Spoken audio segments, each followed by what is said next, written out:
శ్రీ సద్గురు పరమాత్మనే నమః. ఓం శ్రీకృష్ణ పరబ్రహ్మణే నమః. ఓం శుక్లాంబరధరం విష్ణుం శశివర్ణం చతుర్భుజం ప్రసన్నవదనం ధ్యాయేత్ సర్వవిఘ్నోపశాంతయే. ఓం గురుర్బ్రహ్మా గురుర్విష్ణుః గురుర్దేవో మహేశ్వరః గురు సాక్షాత్ పరబ్రహ్మ తస్మై శ్రీ గురవే నమః. ఓం శ్రీ గురుభ్యో నమః. యస్య ప్రసాదాదహమేవ సర్వం మయ్యేవ సర్వం పరికల్పితం చ ఇత్థం విజానామి సదాత్మరూపం తస్యాంగ్రి పద్మం ప్రణతోస్మి నిత్యం. బ్రహ్మానందం పరమసుఖదం కేవలం జ్ఞానమూర్తిం ద్వంద్వాతీతం గగన సదృశం తత్వమస్యాదిలక్ష్యం ఏకం నిత్యం విమలమచలం సర్వధీ సాక్షిభూతం భావాతీతం త్రిగుణరహితం సద్గురుం తం నమామి. జై సద్గురు ప్రభు మహారాజుకు జై. అందరికీ నమస్కారం అండి. ఈరోజు మనం భగవద్గీత యందు 2వ అధ్యాయము సాంఖ్యయోగము. శ్రీకృష్ణ పరమాత్మ కర్మయోగానికి పూర్వమే సాంఖ్యయోగం గురించి చెప్పడానికి కారణం, మనము ఏదైనా ఒక పని చేసేటప్పుడు ఆ పనికి సంబంధించినటువంటి జ్ఞానము మనకు ఉన్నప్పుడు మాత్రమే ఆ పనిని మనం సక్రమంగా చెయ్యగలము అనే విషయం మనందరికీ తెలుసండి. అంటే ఒక పని చెయ్యడానికి పూర్వము ఏ పనినైతే చేస్తున్నామో ఆ పనికి సంబంధించినటువంటి జ్ఞానము, ఆ పనిని మనం చెయ్యగలమా లేకపోతే చెయ్యలేమా, దాని వలన మనకు ప్రయోజనం కలుగుతుందా లేకపోతే వేరొకరికి ప్రయోజనం కలుగుతుందా, ఇవన్నీ కూడా మనం విచారణ లేకుండానే మనం ఏదైనా ఒక పనిని చేశామనుకోండి, అలా చేసినప్పుడు ఏమవుతుంది అంటే దాని వలన మనం ఒక్కొక్కసారి గొప్పదైన సంతోషము పొందవచ్చు, ఒక్కొక్కసారి గొప్పదైన దుఃఖాన్ని కూడా పొందవచ్చు. సుఖము దుఃఖము రెండూ కూడా ప్రమాదకరమేనండి. గొప్పదైనది అంటున్నాము అంటే అంటే నువ్వు కష్టపడి సంపాదిస్తే వచ్చేటటువంటి సంపద గొప్పగా ఉన్నప్పుడు దాని యందు నీకు జాగ్రత్త కూడా పెరుగుతుందండి. ఇప్పుడు ఒక లాటరీ తగిలి మనకు కొంత డబ్బు వచ్చింది అనుకోండి, ఆ డబ్బును చూడగానే మన మనసులో రకరకాలైన ఆలోచనలు కలుగుతాయి. అలా కాకుండా ఒక వ్యక్తి బాగా కష్టపడి సంపాదిస్తూ కొంత సంపదను కూడబెట్టాడు అనుకోండి, ఆ కూడబెట్టినటువంటి సంపదను ఖర్చు పెట్టడంలో కూడా జాగ్రత్త ఉంటుందా లేదా? అంటే ఏదైనా మనం సంపాదిస్తున్నాము అంటే ఆ సంపాదన యందు భగవంతుడు చెప్పిన నియమాలతో కూడినట్టుగా మనం కర్మ చేస్తే ఆ కర్మ నిన్ను రక్షణ చేస్తుంది అని చెప్పి పరమాత్మ చెప్తున్నారు. సాంఖ్యయోగమును చెప్పడానికి కారణం కూడా ఇదేనండి. ముందుగానే మీరు ఎలా కర్మ చెయ్యాలి అని చెప్పేసి ఉండవచ్చు, కానీ ఒక పనిని చేయడానికి మీరు ముందు జాగ్రత్తగా మీరు ఎటువంటి ప్రణాళిక వేసుకుంటున్నారు, ఒక పనికి సంబంధించినటువంటి జ్ఞానము, ఆ జ్ఞానానికి సంబంధించినటువంటి విచారణ, నువ్వు దేహమా ఆత్మవా అనేటటువంటి జ్ఞానము ఉన్నప్పుడు ఆత్మచింతనతో కూడిన కర్మ చేస్తేనేమో అది నిన్నేం చేస్తుంది అంటే బంధంలో పడకుండా చేస్తుంది. అంటే మనం బంధంలో పడిపోవడానికి కారణాల గురించి ఏమంటున్నారంటే, దేహ పంజరముతో మనము తాదాత్మ్యత పొందుతున్నాం. ఈ దేహమే నేను నేను అనుకుంటూ దేహ సంబంధమైన విషయాలే శాశ్వతం అనుకుంటూ వాటికి సంబంధించిన కర్మలను మనం చేసినప్పుడు ఆ కర్మలు మనల్ని వాసనల రూపంలో మళ్ళీ మళ్ళీ జన్మలు ఎత్తేలాగా చేస్తూ ఉంటాయి. అందుకే వశిష్ఠుడు చెప్తున్నారండి, ప్రతి ఒక్కరికి చెప్తున్నారు, వాసన ద్వివిధ ప్రోక్త మలినో శుద్ధ తదా అంటున్నారు. అంటే వాసనలట 2 రకాలుగా ఉంటాయట. అంటే ఈ దేహమే నేను అనుకుంటూ దేహ సంబంధమైన విషయాలతోనే మనం నిరంతరము సహజీవనం చేస్తూ ఉన్నామనుకోండి, అప్పుడు అవన్నీ కూడా ఏమవుతాయి అంటే మలినమైనటువంటి కర్మలను చేసేలాగా ప్రేరేపిస్తాయి. ఎవరైతే నేను ఆత్మని అనేటటువంటి జ్ఞానం తెలుసుకొని ఆత్మగా నిన్ను నువ్వు పునరుద్ధరించుకోవడానికి నువ్వు చేసే కర్మ ఏమవుతుంది అనంటే అది నీకు శుద్ధతను ప్రసాదిస్తుంది. అందుకే అంటున్నారు, మలిన మలినమైనటువంటి కర్మ ఏమవుతుంది అంటే జన్మహేతుహు అంటే మరొక జన్మను పొందడానికి కావలసినటువంటి కారణమవుతుంది అంటున్నారు. ఒకవేళ The person you are speaking with కర్మ అనుకోండి, శుద్ధమైనటువంటిది ఏమవుతుంది అంటే జన్మ వినాశని. అంటే జన్మను లేకుండా చేసి నిన్ను పరమాత్మ సౌదాన్ని పొందడానికి కావలసినటువంటి స్థితిని ప్రసాదిస్తుంది. అందుకే మనము గుడికెళ్ళినా, బడికెళ్ళినా, ఏ పని చేసినా, మన సొంత వాళ్ళ ఇంటికెళ్ళినా, బంధువుల ఇంటికెళ్ళినా, పరాయి వాళ్ళ ఇంటికెళ్ళినా, ఎక్కడికి వెళ్ళినా నీవెవరు అనేటటువంటి జ్ఞానము నీకుండాలి. ఈ సృష్టిలో నువ్వు చెయ్యవలసినటువంటి కర్మ ఏంటో నీకు తెలియాలి.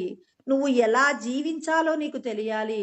నీ జీవన విధానంలో నువ్వు పాటించేటటువంటి నియమావళి భగవంతుణ్ణి చేరడానికి కావలసిన స్థితిని ప్రసాదించేలాగా ఉండాలి. కానీ బంధంలో పడటానికి కావలసినటువంటి స్థితిని ప్రసాదించింది అంటే అదేమవుతుంది?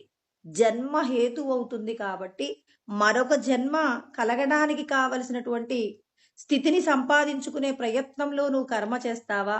లేదు, నన్ను నేను ఈ దేహము నుండి విడిపించుకుంటాను అని ఎవరైతే శుద్ధ కర్మ చేస్తారో ఆ శుద్ధ కర్మను చేసేటప్పుడు మనం దాటవలసినటువంటి ఒక పెద్ద గట్టు ఏమిటి అంటే అజ్ఞాన సుజ్ఞాన గణ గణహంకార శాలిని అని చెప్పేసి మనకు వశిష్ఠుడు చెప్తున్నారనమాట. మనం దాటవలసిన గట్టు ఏంటి అంటే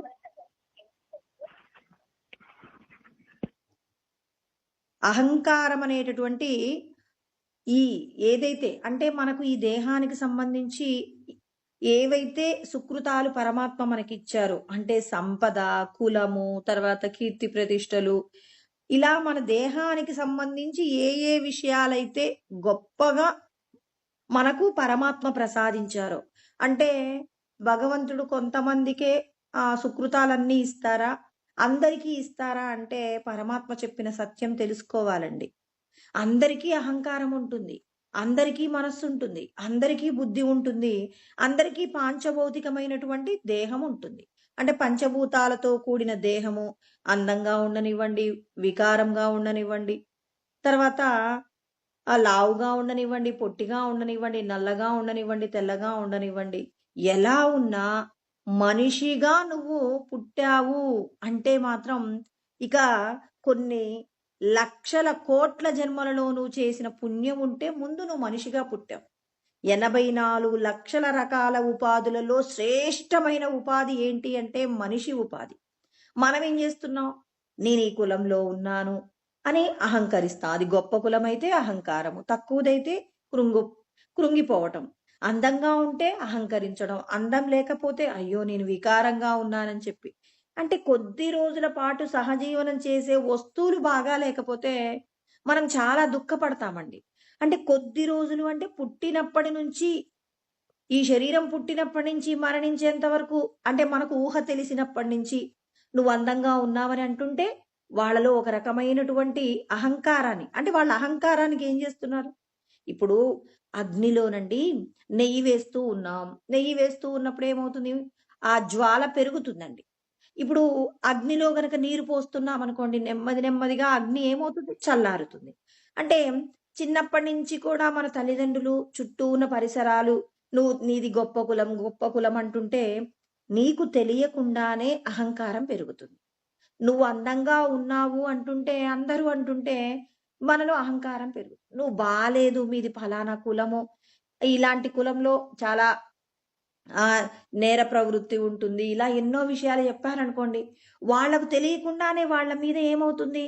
బాధ అనేది వాళ్ళ మనసును ఆవరించి ఉంటుంది. అంటే మనం ఏం చేస్తున్నాం? భగవంతుడు మనందరికట పుట్టగానే వైష్ణవి మాయను కల్పించాడట.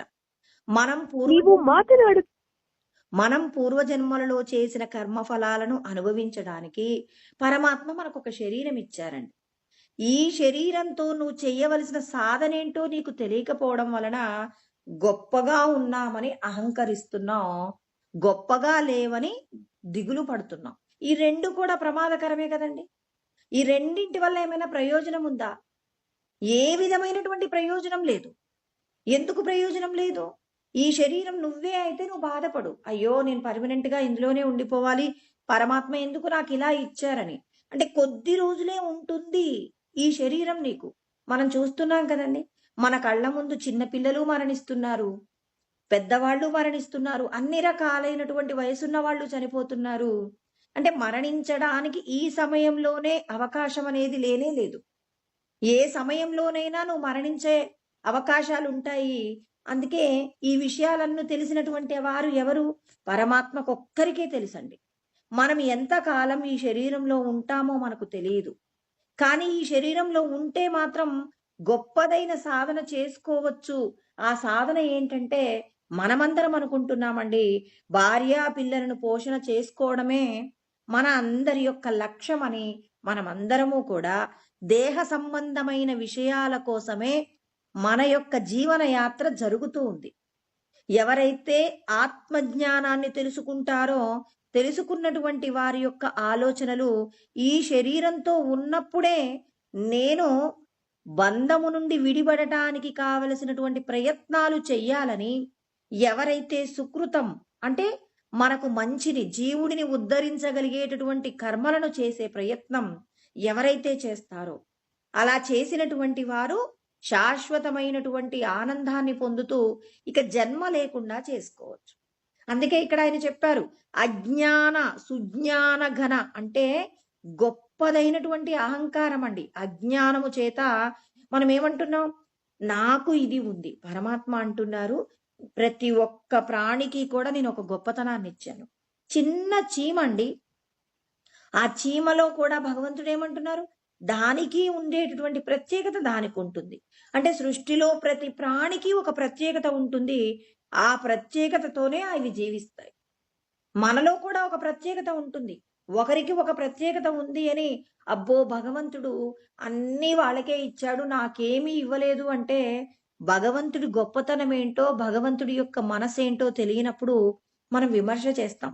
ఇప్పుడు మనం ఒక వ్యక్తిని ఒక ఉదాహరణకి మీరు ఒక కంపెనీలో ఉద్యోగం చేస్తున్నారండి. మీ మేనేజర్ గారి యొక్క గొప్పతనం ఏంటో తెలియదు మీకు. ఎప్పుడూ ఆయన చిటపటలాడుతూ కాస్త కోపంగా తిరుగుతూ ఉంటారు. ఇప్పుడు మనకి ఏం కనపడుతుంది? ఆయన మనసులో ఉన్నటువంటి మరి స్వచ్ఛత మనకు తెలియదండి. ఎప్పుడూ కూడా ఆయన కాస్త కోపంగా కనపడుతూ ఉంటాడు. ఆ కోపం మాత్రమే మనం తీసుకుంటాం. మా మేనేజర్ గారు మంచివారు కాదండి అంటాం. అంతే కదండి! కానీ ఆయన మన కోసం ఎంత కష్టపడుతున్నారు? మనల్ని గొప్పవాళ్ళని చేసే ప్రయత్నంగా అతడి యొక్క మరి క్వాలిటీస్ ఏంటి?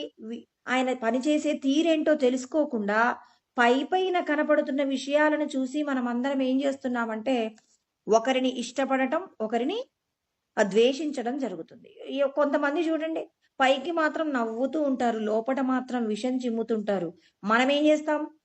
పై పూతలకు మాత్రమే మనం లొంగిపోతాం కాబట్టి వాళ్ళెంత మంచివాళ్ళండి అని ఎంతమంది లోకంలో అలా పైకి నవ్వుతూ లోపట మనల్ని మోసం చేసేటటువంటి ప్రవృత్తి ఉన్న వాళ్ళ దగ్గర వెళ్ళి చిక్కుకొని ఎన్నో కష్టాలు పడిన వాళ్ళని మనం ఎంతమందిని చూడటం లేదు. అంటే ఇదంతా కూడా పూర్వజన్మలలో మనం చేసినటువంటి కర్మల వలన మనకు మంచితనము, తర్వాత అహంకారము, తర్వాత మరి చెడ్డతనము ఇవన్నీ కూడా పరమాత్మ ఏం చేస్తున్నారు? మనందరికీ ఇస్తున్నారు. సత్యమేంటో తెలుసుకున్నామనుకోండి, ఒక వ్యక్తి అహంకరిస్తే మనకెందుకు? ఒక వ్యక్తి అందంగా ఉంటే మనకెందుకు? ఒక వ్యక్తి వికారంగా ఉంటే మనకెందుకు?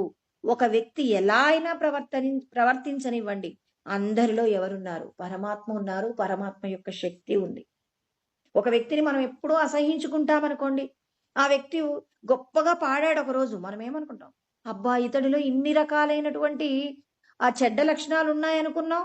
ఇవాళ ఇతను ఇంత గొప్పగా పాడగలుగుతాడా అని చెప్పి ఆ వ్యక్తిని చూసి మనం ఆశ్చర్యపోతుంటాం. అందుకే పెద్దవాళ్ళు ఒక మాట ఏమంటారు? ఏ పుట్టలో ఏ పాముందో అంటారు. అంతే కదండి! అంటే ఎవరిలో ఏ గొప్పతనం ఉందో నీకేం తెలుసు? సృష్టించినటువంటి పరమాత్మకు తెలుసు. ప్రతి ఒక్కరిలో ఒక ప్రత్యేకత ఉంటుంది అని పరమాత్మ చెప్తున్నారు. అంటే ఏ ప్రాణిని, ఏ వస్తువును కూడా ఇది పనికి రాదు అని చెప్పేసి అనకూడదంటారు. అందుకే పెద్దవాళ్ళు ఏమంటారు? మరి ఎవరిని కూడా మనం తక్కువ చేసి చూడకూడదు. ఒక చీపురు పుల్లతో కూడా అవసరం వస్తుంది. కాబట్టి మీరు ఇది తక్కువ రేటు లేకపోతే వీళ్ళు సాధారణమైనటువంటి మనుషులు ఇలా మీకెప్పుడు కూడా అహంకారం ఉండకూడదని మన పెద్దలు చెప్తూనే ఉంటారు. ఎవరి పట్లనైనా స్నేహభావంతోనే ఉండాలి అని ఇంకో మాట ఏమంటారు? మనము ఉప్పు గల్లు కోసమైనా మనం పొరుగింటికి వెళ్ళవలసి వస్తుంది అని చెప్పేసి మన పెద్దవాళ్ళు ఏమంటారు? ఎప్పుడూ ఇరుగు పొరుగు వారితో స్నేహ సంబంధాలు కలిగి ఉండండి, మంచితనాన్ని నిలబెట్టుకోండి అని మనకు పెద్దవాళ్ళు ఎన్నో రకాలైన విషయాలు చెప్తారు. ఎందుకు అంటే మరి సృష్టి అంతా కలిసి సహకరిస్తేనే మరి ఇక్కడ మనం చేసే కార్యాలన్నీ కూడా నడుస్తాయండి. రైతు ధాన్యం పండించనన్నాడు. మరి అందరూ గొప్పగా మేము సూటు, బూటు వేసుకొని తిరుగుతామని చెప్పేసి తిరిగితే, మరి రైతు పంట పండించకపోతే ఏం తిని బతుకుతామండి? పోనీ రైతు పంట పండిస్తూ ఉన్నాడు. ఇంకా టెక్నాలజీకి సంబంధించిన వాళ్ళందరూ మంచివాళ్ళు గాదు అందాం. అప్పుడు కేవలం ధాన్యం ఉంటేనే సరిపోదు కదండీ! దానికి సంబంధించి ఎన్నో రకాలైనటువంటి టెక్నాలజీ సంబంధించినటువంటి జ్ఞానం ఉన్న వాళ్ళున్నప్పుడు దేశం అభివృద్ధి చెందుతూ వెళుతుంది. అంటే ఎవరు తక్కువ కాదు, ఎవరు ఎక్కువ కాదు. ఎందుకు? అందరిలో భగవంతుడే ఉన్నాడండి. భగవంతుడే ఉన్నాడన్నప్పుడు ఎవరి మీద ఎవరికి ద్వేషము, ఎవరి మీద ఎవరికి ప్రేమ. పరమాత్మ చెప్పిన శ్లోకం 10వ అధ్యాయం 41వ శ్లోకంలో కృష్ణ పరమాత్మ చెప్తారనమాట. యద్యద్విభూతిమత్సత్వం శ్రీమదూర్జితమేవ వా తత్తదేవావగచ్చత్వం మమ తేజోంశ సంభవం అంటారు. అంటే ఐశ్వర్యవంతమైనది, ఉత్సాహవంతమైనది ఏదైతే ఉందో, మరి కాంతివంతమైనది ఏదైతే ఉంటుందో ఆ కాంతివంతమైన, ఉత్సాహవంతమైనటువంటి, ఐశ్వర్యవంతమైనటువంటి వస్తువు ప్రతి ఒక్కరిలో ఏదో ఒక రూపంలో ఉంటుంది. అందుకే ఒక వ్యక్తి 100 తప్పులు చేస్తే 99 తప్పులు కూడా క్షమించండి. ఆ చేసిన మంచితనంతో మీరు నిరంతరం ఆ మంచినే పొగడండి అని చెప్పి చెడు గురించి మీకెందుకు? అతడు చేసిన పాపాన్ని నేను కదా చూసుకుంటాను. ఎవరైతే పాపం చేస్తారో, పాపం చేసిన వారందరికీ శిక్ష పడుతుంది అనేది ఎంత గ్యారంటీనో, ఒక వ్యక్తిలో ఉన్నటువంటి చెడ్డతనాన్ని పట్టించుకోకుండా మంచితనాన్ని మాత్రమే పట్టించుకుంటూ ఎవరైతే అవతలి వారి యొక్క మంచిని పెంచేటటువంటి ప్రయత్నంగా, అవతలి వారు బాగుండాలని చేసేటటువంటి ప్రయత్నం ఖచ్చితంగా మీకు ఉపకారం చేస్తుంది. మీరు ఎవరైతే బాగుండాలనుకుంటారో వాళ్లకు కూడా మంచి జరుగుతుందని పరమాత్మ అంటున్నారు. వీటన్నింటికి అంటే అవతలి వ్యక్తిలో ఉన్న మంచిని తెలుసుకోలేకపోవడానికి కారణం ఇక్కడ నీకున్నటువంటి ఈ దేహమే నేను అనేటటువంటి అజ్ఞానంతో కూడిన అహంకారం నిన్నేం చేస్తుంది? మరి మాయపొర కమ్మేసి నిన్ను నువ్వు తెలుసుకోకుండా నిన్ను అడ్డుకట్ట వేస్తుంది. కాబట్టి నిన్ను నువ్వు తెలుసుకునే ప్రయత్నం చెయ్యాలి అని చెప్పేసి కృష్ణ పరమాత్మ మన అందరికీ కూడా తెలియజేస్తూ ఉన్నటువంటి సత్యం. మీరు ఒక పని చేయటానికంటే ముందు మీరెవరో తెలుసుకోండి అని చెప్పి కర్మయోగాన్ని 3వ అధ్యాయం కర్మయోగం అండి. కర్మయోగాన్ని చెప్పడానికి పూర్వం మనకి సాంఖ్యయోగం చెప్పారు. ఆ సాంఖ్యయోగం నందు మొదట ఏం మాట్లాడారు? అర్జునుడు అన్నారండి, మరి ఎవరిని చూసి మేము పూజిస్తామో మరి అలాంటి వాళ్ళని మమ్మల్ని మీరు చంపమంటూ ఉన్నారు. మరి పూజనీయులైనటువంటి వాళ్ళని మేము చంపము అన్నప్పుడు మరి వాళ్ళు చేసినటువంటి పాపపు కర్మలు ఏవైనా ఉంటే ఆ కర్మల ఫలితంగానే వాళ్ళు మరణిస్తారు తప్ప మీరు పూజనీయులైనటువంటి వాళ్ళని మీరు చంపటం లేదు. ముందు నువ్వెవరో తెలుసుకో. ఎవరైనా అధర్మ సంబంధమైనటువంటి వాళ్ళ వైపు ఉన్నారు అంటే వాళ్ళలో కూడా ఏదో ఒక చెడు ఉంది. ఇప్పుడు మనందరికీ రామాయణం తెలుసండి. మరి రాముడు తల్లి, మరి మిగిలినటువంటి 2 తల్లులు, ముగ్గురు కూడా. కౌసల్య వాళ్ళ అమ్మగారండి, రాముడి అమ్మగారు. తర్వాత సుమిత్ర, తర్వాత కైకమ్మ. మరి వీళ్ళ ముగ్గురిలో ఒకరేం చేయాలి? రాజ్యం యొక్క అధికారం కావాలి అని చెప్పేసి అడగాలి. మరి సుమిత్ర ఎందుకు కోరలేదు? కైకమ్మే ఎందుకు కోరింది? కౌసల్య అంటే సరే రాముడి యొక్క తల్లి, మరి సుమిత్ర కూడా కోరి ఉండవచ్చు కదా. అంటే సుమిత్ర అంటే ఈ రామాయణం మొత్తంలో కూడా ఒక గొప్ప క్యారెక్టర్ ఎవరిదైనా ఉంది అంటే అంటే సీతమ్మ తర్వాత ఈ ముగ్గురు ఎవరైతే ఉన్నారో దశరథుడి యొక్క భార్యలు ఎవరైతే ఉన్నారో వాళ్ళలో రామాయణం మొత్తంలో కూడా కొన్ని క్యారెక్టర్లు చాలా ప్రత్యేకంగా చెప్పబడతాయి. సుమిత్ర మాట్లాడింది అంటే ధర్మం తప్ప ఇంకొక మాట మాట్లాడరట. అనవసరంగా ఒక్క మాట మాట్లాడటం కూడా తెలియదట. సుమిత్ర అంత నిష్ఠగా ఉంటుందట. మరి కైకమ్మలో మాత్రం కొంచెం ఈమె కూడా చాలా గొప్ప సుగుణాలు ఉంటాయండి. రాముడు చెప్తేనే తెలిసింది. రాముడికి రాజ్య విద్య అంటే రాజ్యంలో యుద్ధ విద్యల గురించినటువంటి శిక్షణ మొత్తం కూడా రాముడికి కైకమ్మే ఇచ్చిందట. ఎక్కడైనా శ్రీరాముడి చేతిలో ఎవరైనా ఓడిపోతే అప్పుడు వెంటనే అంటాడట, మా కైకమ్మ నేర్పినన్ని తెలివితేటలు, యుద్ధ నైపుణ్యాలు వాళ్ళ గురువు గారు వాళ్ళకు నేర్పించలేదు కాబట్టి వాళ్ళు ఇవాళ నాతో ఓడిపోయారు అని కైకమ్మ గొప్పతనాన్ని పొగిడారు. మరి ఇంత కైకమ్మను పొగిడారు. మరి కైకమ్మ గొప్పది అన్నప్పుడు ఎందుకు అడిగింది అంటే, కైకమ్మలో ఏంటి రజోగుణ సంబంధమైనటువంటి మూలాలు దాగి ఉన్నాయండి. ఆ రజోగుణ సంబంధం అంటే వేరొకరు ఒక మాట చెప్తే విని చెలించగలిగినటువంటి రజోగుణ అంటే నేను నాది అనేటటువంటి స్వార్థ చింతనకు సంబంధించినటువంటి ఆ గుణం అందులో ఉండటం వలన మరి మందర చెప్పినటువంటి మాటకు చెలించి మరి శ్రీరాముణ్ణి అడవులలోకి వెళ్ళాలి అని కోరింది. అంటే మనం కూడా మన యొక్క మూలాలను పరిశీలన చేసుకోవాలి. మనం ఎవరైనా ఒక మాట చెప్తే వింటున్నామంటే మన లోపట ఎక్కడో అవతలి వారి గురించినటువంటి ఒక చెడు ఆలోచన మనకుంది. లేకపోతే ఎవరైనా మనకు ఒకరి గురించి మంచి చెప్పారు, వాళ్ళ గురించి వాళ్ళతో మనం మాట్లాడకపోయినా వాళ్ళ గురించి ఎక్కడో మనకు ఒక సాఫ్ట్ కార్నర్ ఉంటుంది. అలా ఉంటుంది కాబట్టి పలానా వాళ్ళు మంచి వాళ్ళండి అంటే వెంటనే నమ్మేస్తాం. అంటే ఎవరైనా ఒక మాట చెప్తే వింటున్నప్పుడు ఇది మంచి ఇది చెడు అని మనం ఎలా నిర్ణయిస్తామంటే మన లోపట ఉన్నటువంటి పూర్వజన్మల యొక్క సంస్కారాలు, ఈ జన్మ ప్రయత్నం చేత నీకున్నటువంటి జ్ఞానము కలగలిపి ఇక్కడ నువ్వు చేసేటటువంటి కర్మలకు సంబంధించి మరి ప్రాధాన్యత ఉంటుంది. అంటే నువ్వు అహంకారంతో ప్రవర్తిస్తున్నావు. అహంకారం ఎందుకుంది? ఈ దేహమే నేను అనుకున్నారు. అర్జునుడు ఏమన్నారు? ఈ దేహమే నేను అనేటటువంటి భావన చేత మా వాళ్ళందరినీ నేను చంపడానికి ఇష్టపడను, మా వాళ్ళందరూ బ్రతికి ఉండాలి అని చెప్పేసి అన్నాడనమాట. నాకు రాజ్యం లేకపోయినా పర్వాలేదు కానీ మా వాళ్ళందరూ సంతోషంగా ఉండాలి, వాళ్ళకి నేను రాజ్యాన్ని ఇచ్చేస్తానన్నారు. అంటే రజోగుణ సంబంధమైనటువంటి ప్రవృత్తి అర్జునుడికి ఉంది. అర్జునుడు ఎన్నో అస్త్రములు శస్త్రములు సంపాదించి ఎంతో గొప్పదైనటువంటి పాండిత్యం ఉన్నప్పటికీ కూడా ఆత్మజ్ఞానానికి సంబంధించినటువంటి విచారణ లేకపోవడం వల్ల అతడు ఏమన్నాడు? అధర్మంగా ఉన్న వారికి రాజ్యాన్నైనా ఇస్తానని దేహబంధాల మీద ఉన్న ప్రీతిని వెళ్ళబుచ్చుకున్నాడు. మనం కూడా దేహబంధాల మీద ఉన్నటువంటి ప్రీతి చేతనే ఎవరినైనా మనం విమర్శించాలి అనంటే ఏం చేస్తూ ఉన్నాం? మన లోపట ఉన్న గుణాలు ఎవరో ఒకరి గురించి మనకి చెడుగా చెప్పారండి, నీలో ఉన్న గుణాన్ని బట్టి వాళ్ళ గురించి నీకు తెలిసిన మాట మాట్లాడుతున్నావు. అంటే మనం ఒక మాట మాట్లాడుతున్నామంటే అవతలి వాళ్ళు చెప్పారు కాబట్టి నేను ఇలా మాట్లాడానంటే నీ లోపట కూడా ఆ విధమైనటువంటి గుణాల సంపర్కం ఉంది కాబట్టే నువ్వు మాట్లాడుతున్నావు. వాళ్ళు చెప్పారు కాబట్టి నేను మాట్లాడానంటే నీ లోపట లేకుండా అది సాధ్యమవుతుందా? ఇప్పుడు నీళ్లలో నూనె చుక్క వేయండి, కలుస్తుందా? కలవట్లేదు. పాలల్లో నీళ్లు పోయండి, కలుస్తుందండి. అంటే ఏంటి? ఒకే గుణానికి సంబంధించినవే కలుస్తాయి తప్ప మరి ఇక్కడ నూనెలో నీళ్లు పోస్తే నీటి యొక్క తెప్ప తేలుతుంది, నీళ్లల్లో నూనె చుక్క వేసినా తేలుతుంది. అంటే నీ గుణాలలో ఉన్నటువంటి లోపాలను పరిశీలన చేసుకోవాలి అంటే ముందు నువ్వెవరో తెలియాలి, నీ మీద ఉన్నటువంటి మాయేంటో నీకు తెలియాలి.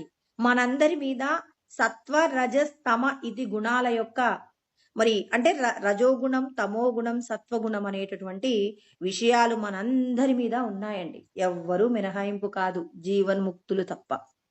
ఈ గుణాల యొక్క తీవ్రతను ఏం చేయాలి? నెమ్మదిగా వీటిని ఏం చేసుకుంటూ ఉండాలి? కడుగుతూ ఉండాలి. అందుకే ఒక పిల్లవాడి వాళ్ళ తాతగారట ఎప్పుడు భగవద్గీత చదువుతూ ఉంటారట. చిన్న పిల్లవాడు, ఒక 10-12 సంవత్సరాలు ఉన్న పిల్లవాడు అడుగుతున్నాడు, తాతగారు ఎందుకు మీరు ప్రతిరోజు గీత చదువుతారు, అందరికీ గీత చదవమని చెప్తారు అంటే, ఎందుకు చదవాలో నేను చెప్పను, నీతో చెప్పి నీకే తెలిసేలాగా చేస్తానని చెప్పి ఆ పిల్లవాడికట మరి ఒక గంప బొగ్గులు, రోజు బొగ్గులు వేసి వాళ్ళు వంట చేస్తూ ఉంటారట. ఆ దానికి సంబంధించినటువంటి బొగ్గుల బుట్ట, ఖాళీ బుట్టని ఇచ్చి నువ్వు వెళ్ళి నదిలో, మన పక్కనే ఉన్నటువంటి నదిలో ఉన్నటువంటి నీళ్లు తీసుకొచ్చి మరి ఒక పాత్రలో పోయి అని చెప్పేసి చెప్పారట. అంటే ఏదో అక్కడ ఉన్నటువంటి ఒక చిన్న డబ్బాలో పోయమని చెప్పారట. చెప్తే ఆ పిల్లవాడు ఆ నదిలోకి వెళ్ళడం, ఆ నీళ్లు తీసుకొచ్చే ప్రయత్నంలో ఇచ్చిందేంటి గంపండి. గంప అంటే నీళ్లు ఇలా పైకి తీయగానే నీళ్ళన్నీ ఏమవుతాయి? మరి ఆ రంధ్రాలలో నుంచి వెళ్ళిపోతాయి కదా!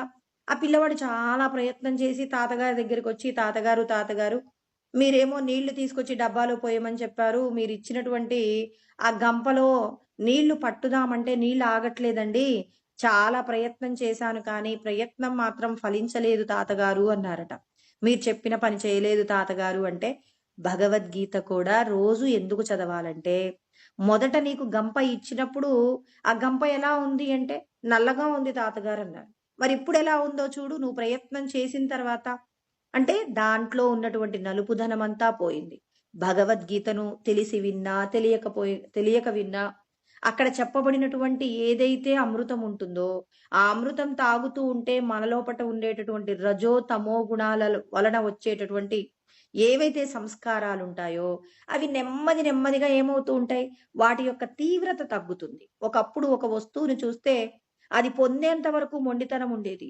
ఇప్పుడు ఒక వస్తువుని మనసులో అనుకోని, అయినా దీనివల్ల ఏం ఉపయోగం ఉంది? దీన్ని తెచ్చి ఇంట్లో పెట్టుకోవడమే తప్ప, ఎందుకు డబ్బులు ఖర్చు అని చెప్పి, ఆ వస్తువుని చూడగానే మొదట అబ్బో! ఇది బావుంది. మన ఇంట్లో ఉంటే బావుండనుకున్నారు. కానీ రోజు భగవంతుడు చెప్పే మాటలను వింటూ ఉన్నాం. చెప్పేదెవరు? పరమాత్మ చెప్తున్నారు. పరమాత్మ చెప్పే మాటలు వింటూ ఉన్నప్పుడు ఒక వస్తువు వలన ఎంత ప్రయోజనం ఉంటుందో వింటున్నాం. ఆత్మనే శాశ్వతమైనది. అనాత్మ నశించిపోతుంది. ఇక్కడున్న వస్తువులన్నీ కూడా దృశ్య సంబంధమైన వస్తువులన్నీ నశించిపోతూ ఉంటాయి. మరి నశించిపోయేటటువంటి ఏవైతే విషయాలున్నాయో, ఈ విషయాలన్నీ శాశ్వతం కాదు అని వింటున్నప్పుడు, ఏదైనా ఒక వస్తువుని అనవసరంగా ఖర్చుపెట్టి, ఎందుకు డబ్బు వృధా చేయడం? ఈ డబ్బుతో ఏదో ఒక దైవ కార్యం, ధర్మ కార్యం చేద్దాం. ఆ కార్యం వల్ల 10 మంది మరి తమ దగ్గర ఉన్నటువంటి ఏదో ఒక కష్టమండి. ఇప్పుడు మనం ఏదైనా ఒక దేవాలయానికి వెళ్ళినా, లేకపోతే ఒక శరణాలయానికి వెళ్ళినా, ఏదో అనాథ శరణాలయం కానివ్వండి, ఎవరైనా బాగా ఆకలితో ఉన్నవారి దగ్గరికైనా వెళ్ళి మనం ఈ డబ్బును ఖర్చు పెట్టి దైవ సంబంధమైనటువంటి పూజా కార్యక్రమం, లేకపోతే ఆకలితో ఉన్నవారికి భోజనం, లేకపోతే అనాథ పిల్లలున్నారు. వాళ్ళకి మీ వంతుగా ఏదో ఒకటి మీరివ్వటం. ఇలా చేస్తే వచ్చేటటువంటి ప్రయోజనం వెంటనే ప్రత్యక్షంగా వెంటనే వస్తుందండి. ఇప్పుడు ఒక వస్తువుని మనం ఒక 5,000 ఖర్చు పెట్టి ఇంట్లో పెట్టాం. దానివల్ల ఎంత ప్రయోజనం వస్తుంది? దాన్ని అవసరమైతే వాడతాం. అవసరం లేకపోతే ఏదో ఒక ఖాళీగా ఉన్న షెల్ఫ్ చూసి దాన్ని అందులో పడేస్తాం. కానీ మనం చేసినటువంటి దైవ కార్యం ఏదైనా ఒక పూజకు సంబంధించి ఒక కార్యక్రమం జరుగుతుంది. అక్కడికి వెళ్లి మీ వంతుగా కొంత ఏం చేశారు? డొనేషన్ ఇచ్చారు. అక్కడికి ఇవ్వటగానే ఏమవుతుంది? అక్కడ కొంతమంది పూజ చేసుకోవడానికి మీరు కొంత మీ వంతుగా ఏం చేసుకున్నారు? కొంత మీరు ఉపకారం చేసుకున్నారు. మీకు మీరు ఉపకారం చేసుకున్నారు. అవతలి వారికి కూడా కొంత మరి పుణ్యాన్ని సంపాదించుకోవడానికి కావలసినటువంటి స్థితిని మీ వల్ల ప్రసాదించడం జరిగింది. అంటే ఇక్కడ మీరు ఖర్చు పెట్టే రూపాయి యొక్క విలువను మీరు తెలుసుకోగలుగుతారండి. రూపాయి యొక్క విలువ తెలియకుండా, మీ యొక్క శ్రమ విలువ తెలియకుండా, ఇలా ఏ ప్రయోజనం లేకుండా ఏదో టైం పాస్‌కి రోడ్డు మీద కూర్చొని నాలుగురు అనవసరమైనటువంటి విషయాల గురించి చర్చ చేసుకున్నామనుకోండి. దాని వలన ఏమవుతుంది? మనం ఎన్నో మంచి కార్యాలు చేస్తే వచ్చిన పుణ్యాన్ని అనవసరంగా తెలిసి తెలియని 4 మాటలు మాట్లాడటం వలన ఏం జరిగిందండి? మన ఖాతాలో ఉన్న పుణ్యమంతా పోయి, మన ఖాతాలోకి పాపం వచ్చేసిందండి. అంటే ఇక్కడ భగవంతుడు మనందరికీ చెప్తున్నారు. కాలం యొక్క విలువ, మీరు ఈ శరీరాన్ని పొందినందుకు మీరు సాధించవలసినటువంటి లక్ష్యము, మీ దగ్గర ఉన్నటువంటి సంపద, అసలు మీరు ఈ భూమి మీద ఎంతకాలం మీరుంటారు? ఈ భూమి మీద ఉన్నప్పుడు మీరు సాధించవలసింది ఏంటి? భార్యాబిడ్డల కోసమే మీరు జీవించాలా? లేకపోతే మీ లోపట ఉన్నటువంటి స్వస్వరూపమైన ఆత్మను తెలుసుకోవడానికి భగవంతుడు చెప్పిన కార్యం చెయ్యాలా? ఇలా అనేక రకాలైన విషయాలన్నీ కూడా బాగా పరిశీలన చేసి ఉంటాం. అంటే మనము ఇష్టంతో విన్నా, ఇష్టం లేకుండా విన్నా, ఆ మాటలు వినడం వల్ల మన మనసు మీద గట్టి ముద్రలు పడతాయండి. ఆ గట్టి ముద్రలు ఏమవుతున్నాయి? దేహ సంబంధమైన విషయ వాసనలకు సంబంధించిన ముద్రలు చెరిగిపోతాయి. ఇప్పుడు పెన్సిల్‌తో రాసిన విషయాలను మనం ఏం చేస్తున్నాం? దాని మీద పెన్నుతో పైన రాస్తున్నామనమాట. పెన్సిల్‌తో రాసిన అక్షరాలు ఏమవుతాయి? తొందరగా ఎరేజర్తో చెడిపోయొచ్చు. పెన్నుతో రాసినటువంటి అక్షరాలు ఏమవుతాయి? అవి శాశ్వతంగా ముద్రించబడతాయి. భగవంతుడి చెప్పినటువంటి జ్ఞానం పెన్నుతో ముద్రించబడింది. దేహ సంబంధమైన విషయాలు మనం పెన్సిల్తో రాసాం. పెన్సిల్తో రాసిన విషయాలను చెడపడానికి ఎరేజర్ ఉంటే సరిపోతుంది. మరి పెన్నుతో మనం ఏం చేయాలి? జాగ్రత్తగా ఈ దేహమే నేను అనే భావనను తొలగించి ఆత్మనే నేను అనేటటువంటి ముద్రను మనం ఏం చేయాలి? బలంగా వేయవలసి ఉంటుంది. అందుకే కొన్ని కొన్ని సాంప్రదాయాలలో ఏం చేస్తారు? భగవత్ సంబంధమైన ముద్రలు మన శరీరం మీద వేస్తారండి. ఎందుకు ఆ ముద్రలు వేయటం జరుగుతుంది? శంకు చక్రాలను వేయించుకుంటారు చాలా మంది. ఎందుకు వేయించుకుంటారంటే అవి వేయించుకోవడానికి ఎన్ని రోజుల పాటు ఆ గురువుని మనం సంప్రదించాం. ఆ గురువు దగ్గర మనం అలా శిక్షణ అంటే ఆ విధమైనటువంటి ముద్రలు వేయించుకోవడానికి ఆ గురువుకి మన మీద నమ్మకం కలిగితే అప్పుడు ఆ గురువు గారు ఆ శంకు చక్ర ముద్రలు వేస్తారు. ఇలా కొన్ని కొన్ని సాంప్రదాయాలలో కొన్ని ఉంటాయన్నమాట. ఇవి వేయడానికి మీరు వేయించుకోవడానికి ఎంత కష్టపడ్డారు. ఇప్పుడు వేయించుకున్న తర్వాత నిర్లక్ష్యం కాకుండా జాగ్రత్తగా మరి ఆ గురువు చెప్పినటువంటి సాధన చేయడంలో ఏమాత్రం తప్పులు లేకుండా అతి జాగ్రత్తగా మనం కర్మ చేయడానికి మన శరీరం మీద ఉన్నటువంటి ముద్రలు ఏమవుతాయి అంటే మనం చేసేటటువంటి కర్మలో ఉన్న లోపాలను పోగొట్టడానికి అవి ఎంతో ఉపయోగపడతాయి అన్నమాట. అందుకే ఏం చేస్తారు పెద్దలందరూ కూడా మంత్రాన్ని మనకి ఉపదేశం చేయడం, ముద్రలు వేయడం ఇవన్నీ కూడా ఏమవుతుంది అంటే మన లోపట ఉన్నటువంటి దేహమే నేను అనే వాసనను పోగొట్టి ఆత్మగా నిలబడటానికి కావలసిన శక్తి నీ లోపటే ఉంది. నువ్వు చెయ్యవలసిన సాధనను నువ్వు పరుచుకోవలసి ఉంటుందని అవి గుర్తు చేసే ప్రయత్నంగానే సద్గురువులు మన కోసం ఎన్నో రకాలైనటువంటి ఉపాయాలన్నీ ఆలోచించి మనందరికీ జ్ఞానాన్ని బోధిస్తూ ఉన్నారు. అందుకే ఇక్కడ మనం అహంకారాన్ని పోగొట్టుకోవాలి. అహంకారం అంటే నేను ఇది అనే అహంకారం విడిచిపెడితే ఇప్పుడు నువ్వు చెయ్యవలసిన సాధన ఏంటి? నేను పరమాత్మను తెలుసుకోవాలి. ఎలా తెలుసుకుంటాం?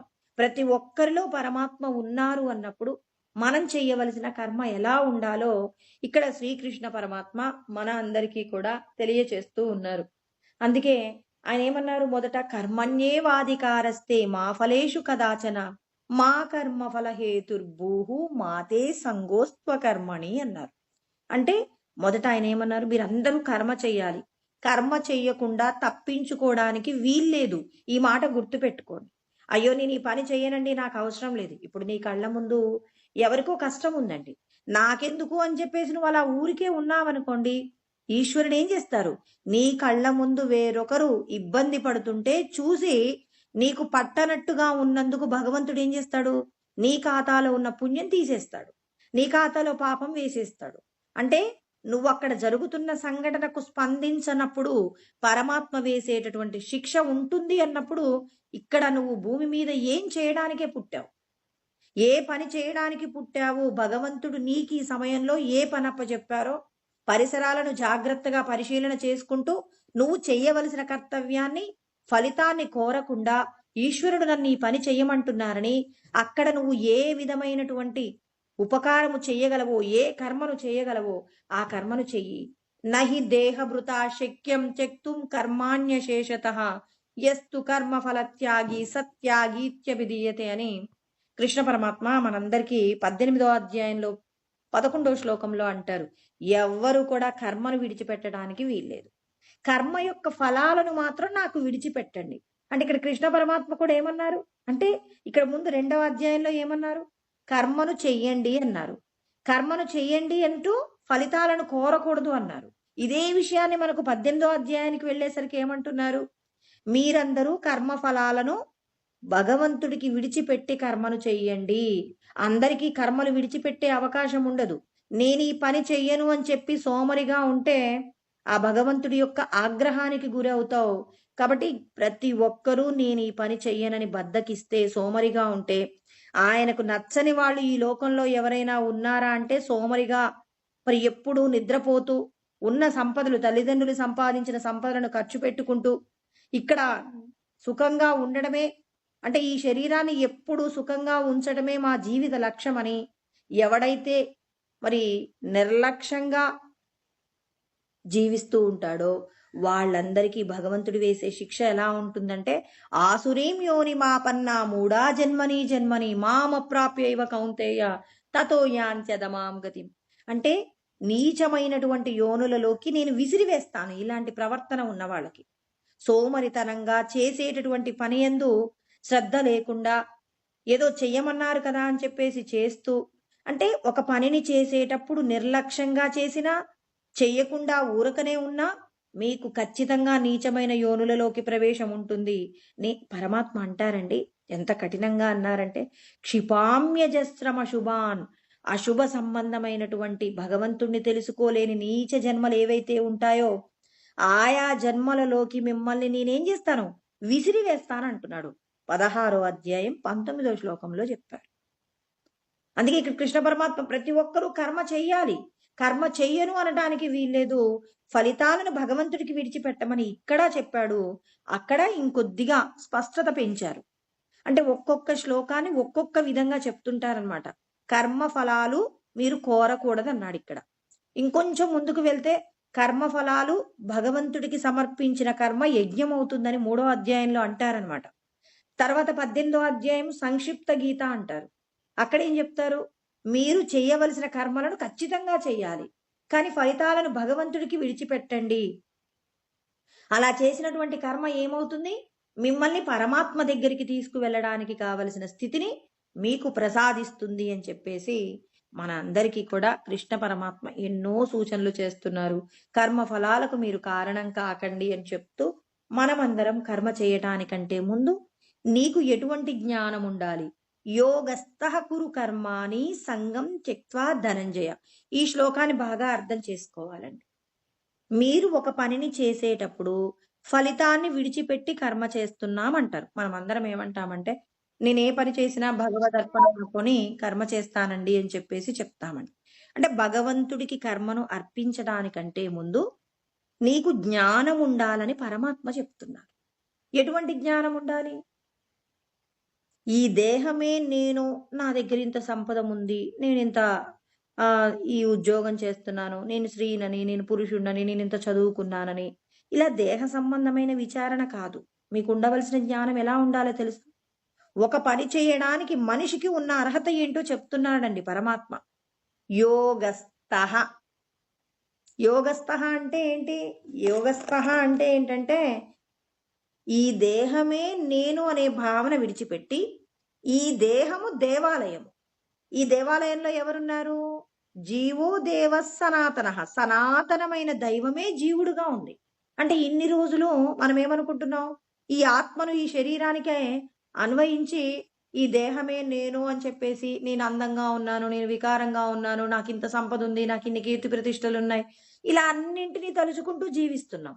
ఇప్పుడు మన యొక్క ఆలోచనలను కృష్ణ పరమాత్మ ఎటుగా మరల్చారు, నువ్వు దేహము కాదు, దేహములో ఉన్న సత్య ఆత్మవి, ఈ దేహము దేవాలయము, దేహాన్ని దేవాలయంగా ఉంచుకుంటే ఆ దేవాలయంలో పరమాత్మ యొక్క శక్తి నిలబడుతుంది. ఇప్పుడు మనం బయట దేవాలయాలు, చాలా దేవాలయాలు ఉంటాయి. కొన్ని కొన్ని దేవాలయాలు మాత్రం చాలా మహిమాన్వితమైనవి అంటాం. ఎందుకు అంటే, కొన్ని దేవాలయాలు స్వయంభూగా ఉంటాయి. కొన్ని కొన్ని దేవాలయాలండి ప్రతిష్ఠ చేసినప్పటికీ కూడా కొద్ది రోజుల్లోనే ఆ దేవాలయానికి గొప్ప కీర్తి ప్రతిష్టలు వస్తాయి. ఎలా వస్తాయంటే, ఆ దేవాలయంలో పూజ చేసేటటువంటి బ్రాహ్మణులు, తర్వాత అక్కడ ఉన్నటువంటి భక్తులు, వీళ్ళు చేసేటటువంటి ఆ కర్మలు ఏవైతే ఉంటాయో, బ్రాహ్మణుడు మంత్రంతో కూడినటువంటి క్రతువులు చేయడం, వచ్చినటువంటి భక్తులు పరమ భక్తి చేత ఆ భగవత్ సంబంధమైనటువంటి కార్యాలు, దానములు చేయడం, ధర్మములు చేయడం, యజ్ఞయాగాది క్రతువులు చేయడం, హోమములు చేయడం, ఇలా విరివిగా చేశారనుకోండి, ఆ విగ్రహంలో పరమాత్మను ప్రతిష్ఠ చేశారు కాబట్టి ఆ ప్రతిష్ఠ చేయబడినటువంటి ఆ దైవానికి శక్తి పెరుగుతుందండి. అలా శక్తి పెరిగినప్పుడు ఏమవుతుంది, ఎవరు వెళ్ళి అక్కడికి నమస్కారం చేసి ఒక కోరిక కోరుకుంటారో వెంటనే ఆ కోరిక తీరుతుంది, అతి శీఘ్రంగా తీరుతుంది. ఎందుకు తీరుతుంది అంటే, మీ యొక్క సాధన చేతనే ఆ రూపానికి ఏం చేసాం, మనం శక్తిని పెంచామండి. ఆల్రెడీ కొంత శక్తి ఉన్నటువంటి శక్తిని మనం ప్రతిష్ఠ చేశాం దేవాలయంలో. ఆ శక్తిని మనం ఏం చేయాలి, పెంచేటటువంటి ప్రయత్నం చేయాలి. అంటే మన శరీరంలో కూడా భగవంతుడి యొక్క శక్తి ఉందా లేదా, ఉండబట్టే కదండి బతికున్నాము. లేకుండా ఉంటే అది మన శరీరం ఏమై ఉంటది? శవం అయిపోయి ఉంటది.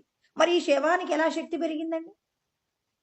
శవానికి ఎప్పుడైనా శక్తి పెరుగుతుందా? పెరగదు. ఆ శవాన్ని తీసుకెళ్ళి ఏం చేస్తారు? ఖననం చేయడం, దహనం చేయడం చేస్తారు. మరి శరీరంలో ఈశ్వరుడు ఉంటే మాత్రం మనం బ్రతికి ఉంటాం. ఏ ప్రాణి అయినా బ్రతికుందంటే భగవంతుడి యొక్క శక్తి అందులో ఉంది. మరి భగవంతుడి యొక్క శక్తి తగ్గిపోవాలి అన్నా, భగవంతుడి యొక్క శక్తి పెరగాలన్నా ఎవరి ప్రయత్నం ఉంటుంది? మరి ఎవరైతే భగవత్ సంబంధమైనటువంటి జ్ఞానాన్ని తెలుసుకుంటూ, భగవత్ సంబంధమైనటువంటి భక్తితో పారాయణము, తర్వాత నామము, జపము, తర్వాత ఇంకా ఎన్నో రకములైనటువంటి దైవ సంబంధమైనటువంటి విషయాలకు సంబంధించిన కార్యాచరణ, జ్ఞానము తెలుసుకోవడం, జ్ఞానానికి సంబంధించిన ఆచరణ, నిత్యము మనం చేసేటటువంటి భగవన్నామ స్మరణ, ఆ శరీరానికి కావలసినటువంటి శక్తి పెరుగుతుందండి. అంటే ఆ వ్యక్తులు ఎవరైతే తమ యొక్క మంత్రశక్తి చేత, ఆచరణ చేత మరి తమ లోపట ఉన్నటువంటి ఆత్మ యొక్క శక్తిని పెంచుకుంటారో, అలా పెంచుకున్నటువంటి వారు ఒక మాట అంటే వాళ్ళ పని అయిపోతుందండి. వాళ్ళ నోటితో మీకు ఈరోజు ఈ పని అయిపోతుంది అంటే మనకు ఆ పని అయిపోతుందండి. వాళ్ళు ఒకవేళ మీకు ఆ పని జరగాల్సిన అవసరం లేకపోయినా వాళ్ళ యొక్క మంత్రశక్తి చేత వాళ్ళు ఏదైతే సంపాదించుకున్నారో శక్తిని, ఆ శక్తి ఏమవుతుంది అనంటే నీ యొక్క కార్యానికి ఏదైనా అడ్డుగా ఉంటే ఆ అడ్డుగా ఉన్నటువంటి దాన్ని పోగొట్టగలిగిన శక్తి కూడా వాళ్ళకు ఉంటుంది. అంటే మనందరం ఏం తెలుసుకోవాలి? నిరంతరం భగవంతుడి యొక్క నామస్మరణ, మీకు ఏదొచ్చు, జపం వచ్చు, ప్రార్థన వచ్చు, లేకపోతే ఒక భజన వచ్చు, ఏదొచ్చు, ఒక శ్లోకం వచ్చు, ఏదొస్తే అది. ఎవరైతే నిరంతరాయంగా కంటిన్యూస్ గా భగవన్నామాన్ని పలుకుతూ ఉంటారు, అలా పలుకుతూ ఉంటూ భగవంతుడు చెప్పినటువంటి జ్ఞానంతో కూడిన ఆచరణ, పరులకు ఉపకారం చేయడంలోనే తన ఉపకారం ఉందని చెప్పేసి తెలుసుకుంటూ ఎవరైతే ఎప్పుడు నిత్య శుద్ధమైనటువంటి కర్మ, నిష్కామ కర్మ చేస్తారో, అలా కర్మ చేసిన వారి యొక్క దేహం ఏమవుతుంది? పవిత్రమవుతుంది. ఇవాళ స్వరూపాలకు మనం ఎందుకు నమస్కరిస్తున్నామండి? వాళ్ళు ఏం చేస్తున్నారు? భగవంతుడు చెప్పినటువంటి జ్ఞానాన్ని ఏం చేస్తున్నారు? రోజు రోజుకి కూడా ఉచ్చరణ పెంచుతున్నారు, మంత్రస్మరణ పెంచుతున్నారు. వాళ్ళు చెప్పినటువంటి భగవంతుడు చెప్పిన కార్యాన్ని ఆచరించడంలో ఎప్పుడు ఏమరపాటు లేకుండా జాగ్రత్తగా ఎప్పుడు మరి కర్మ చేస్తూ ఉన్నారనుకోండి, అప్పుడు వారి యొక్క శరీరము పరమ పవిత్రమవుతుంది, మంత్ర పునీతమవుతుందండి. అందుకే మనం కూడా మన ఆ స్థితికి రావచ్చా, రాకూడదా? నీ యొక్క ప్రయత్నమే నిన్ను ఆ స్థాయికి తీసుకువెళ్తుంది. కానీ మరి ఎవరో గురువు గారికి నమస్కారం చేస్తే నా లోపల శక్తి పెరుగుతుంది అని మనం అనుకున్నాం అనుకోండి, అది భ్రమయే. అందుకే నహి జ్ఞానేన సదృశం పవిత్రమిహ విద్యతే తత్స్వయం యోగ సంసిద్ధ కాలేనాత్మని విందతి అంటారు. అంటే జ్ఞానము ఈ లోకంలో ఉన్న అన్నింటికంటే కూడా ఆత్మ జ్ఞానానికి మించినటువంటి గొప్ప వస్తువు ఈ లోకంలో లేనే లేదు. ఈ జ్ఞానాన్ని మీరు ఎలా తెలుసుకుంటారు? స్వయంగా మీరు చేసే సాధన ద్వారా. కొంతమంది కొద్ది రోజులలోనే తెలుసుకుంటారు, కొంతమంది కొన్ని సంవత్సరాల పాటు 50, 60 సంవత్సరాలు, 100 సంవత్సరాలు జీవితాంతం చేసినా మరి భగవంతుణ్ణి తెలుసుకోలేరు. ఎందుకు తెలుసుకోలేరు? నువ్వు చేసేటటువంటి కర్మ యందు శ్రద్ధ, అసూయ లేకుండా అనసూయగా ఉండాలి. ఈ రెండూ ఉన్నాయి. కొంతమంది అండి పిల్లవాడు చూడండి, కొంతమంది పిల్లలు వాడు చదువుతానే ఉంటాడు. ఏమంటారు, వాడు ఎలా చదువుతాడు? రామాయణంలో ఉన్న విషయాలే మాట్లాడుతూ ఉన్నాడు అనుకోండి. రామాయణం యందు ఎవరెవరి క్యారెక్టర్లు ఉన్నాయంటే రాముడు, సీత, లక్ష్మణుడు, భరతుడు, శత్రుఘ్నుడు, ఆంజనేయ స్వామి, ఇలా అన్ని పేర్లు చదువుతుంటాడు. వాడు చదువుతుంటాడు కానీ పరీక్ష రాసేటప్పుడు రాముడి యొక్క భార్య ఎవరు అని చెప్పేసి కింద ఓ 3 పేర్లు పెట్టామనుకోండి, సీతాదేవి, మండోదరి, ఇంకేదో పేరు పెట్టామనుకోండి, వాడు వేరే పేరు పెట్టేస్తాడు. అంటే అక్కడున్న క్యారెక్టర్లు తెలుసు కానీ ఎవరికి ఏమవుతారో తెలియదు. అంటే వాడు కేవలం వల్లె వేస్తాడు. దాని యందు శ్రద్ధ లేదు. శ్రద్ధ లేకపోగా వాడు ఏం చేస్తున్నాడు? ఇంకా అసూయ. అసూయ అంటే వాడికంటే మార్కులు ఎక్కువ తెచ్చుకోవాలి, వాడికంటే ఎక్కువ మార్కులు తెచ్చుకోవాలి, వాడికి ఈసారి నాకంటే తక్కువ రావాలి అని చెప్పేసి ఎప్పుడు వాడి ఆలోచన అంతా కూడా వాడికొచ్చే మార్కుల గురించి కాదు, అవతల వాడికి నాకంటే తక్కువ రావాలి, అవతల వాడికి నాకంటే తక్కువ రావాలి. చూడండి ఏం జరిగింది. వీడు చదివే దాని పట్ల శ్రద్ధ లేదు. ఏం చదువుతున్నాడు, చదువుతున్నటువంటి అంటే అంతా తెలుసండి, రామాయణంలో ఉన్న ప్రతి క్యారెక్టరు తెలుసు. కానీ అక్కడ ఒక ప్రశ్న అడిగితే మాత్రం ఆ ప్రశ్నకు సంబంధించిన సమాధానం చెప్పడం రాదు. అదే విధంగా వాళ్ళు కూడా మిగిలిన వాళ్ళు కూడా భగవన్నామ స్మరణ చేస్తారండి. చేస్తూనే ఉంటారు. ఎన్నిసార్లు చేస్తారంటే, ఆ రోజుకి నేను ఒక 10,000 సార్లు మంత్రస్మరణ చేస్తానంటారు. కానీ ఆ చేసేటటువంటి మంత్రస్మరణ జరుగుతుంది. ఆ నోరేమో స్మరణ జరుగుతూనే ఉందండి. మనసు పోయి ఎక్కడెక్కడో కూర్చుంటుంది. ఈరోజు ఇది తిందాం, ఇక్కడికి వెళ్దాం, అక్కడికి వెళ్దామని మనసేమో చుట్టూ తిరిగొస్తుందండి. ఈ నోరు మాత్రం స్మరణ చేస్తూనే ఉంది. పెన్ను రాస్తూనే ఉంది. ఓం, ఓం, ఓం, ఓం అని రాస్తుంది. శరీరంలో ఏమవుతుంది? చెయ్యి కదులుతుంది. ఈ మంత్రస్మరణ నోటి ద్వారా ఓం అంటుంది. మనసు వెళ్లి మాత్రం ఎక్కడో కూర్చుందండి. కూర్చుంటే ఇప్పుడు ఏంటండి ప్రయోజనం? ఎన్ని సార్లు రాసారు? 10,000 సార్లు రాసామండి. ఏమైనా ప్రయోజనం ఉందా? ఏదో కొన్ని సందర్భాలలో ఏ ఆలోచన లేనప్పుడు ఒక 10, 20 రాసినప్పుడు మాత్రం కొంత పుణ్యం వచ్చింది. అప్పుడు భగవంతుడు ఏం చేస్తాడు? నువ్వు 10,000 సార్లు రాసినా నీకిచ్చేది ఎంత అంటే కేవలం 0.010 అంటాడు. 10 అంటాడనమాట. అదేంటండి 10,000 సార్లు రాస్తే ఇంత తక్కువ ప్రయోజనమేశారు? ఇంకొకళ్ళు రాశారండి. శ్రద్ధగా రాశారు. 100 సార్లే రాశారు. వాళ్ళ మనస్సుని, శరీరము, మనస్సు, వాక్కు ఏకమై కేవలం 100 సార్లే రాశారు. మిగిలిన సమయాన్ని దేహ సంబంధమైన విషయాలలో జాగ్రత్తగా ఆలోచిస్తూ కర్మ చేశారు. 100 సార్లే రాసిన జాగ్రత్తగా త్రికరణ శుద్ధిగా రాసింది వాళ్ళకేమవుతుందంటే మరి వందల వేల రెట్ల ఫలితం వస్తుంది. అంటే ఇక్కడ శ్రద్ధ ఉండాలి, అసూయ లేకుండా ఉండాలి. అవతలి వాడికంటే నేను ఎదగాలని నువ్వు కష్టపడకు. నిన్ను నీవు తెలుసుకునే ప్రయత్నంగా నువ్వు కష్టపడవలసి ఉంటుంది. అలా కష్టపడాలి అంటే ముందు నీకు నువ్వెవరో తెలియాలి. అందుకే కృష్ణ పరమాత్మ ఏమంటున్నారు? యోగస్థః, నువ్వు యోగమును తెలుసుకో. యోగమునందున్న వాడివై నువ్వేం చేయాలి? ఫలితాన్ని ఈశ్వరుడికి సమర్పణ చేసి కర్మ చెయ్యమని చెప్తున్నారు. ఆత్మజ్ఞానం లేకపోవడం వల్ల ఏం జరుగుతుంది? అర్జునుడు ఏమన్నాడు? సంపదల మీద వ్యామోహం ఉందా అర్జునుడికి? ఏమాత్రం లేదు. సంపదల మీద వ్యామోహం ఉంటే యుద్ధమే చేస్తానంటాడు. సంపదల మీద వ్యామోహం లేదు కాబట్టి ఆయన ఏమంటున్నాడు? మాకు సంపదలు అవసరం లేదండి, మేము బ్రతకడానికి మాకు అరణ్యవాసంలో కూడా మేము సంతోషంగా ఉంటాం, మాకేం ఇబ్బంది లేదండి, ఎలా జీవించినా మాకు సంతోషమే అంటున్నారు. ఆ సంపదల మీద వ్యామోహం లేదు కాబట్టి ఇక్కడేంటి? ఆయన ఎటువంటి జ్ఞానాన్ని కోల్పోయాడు?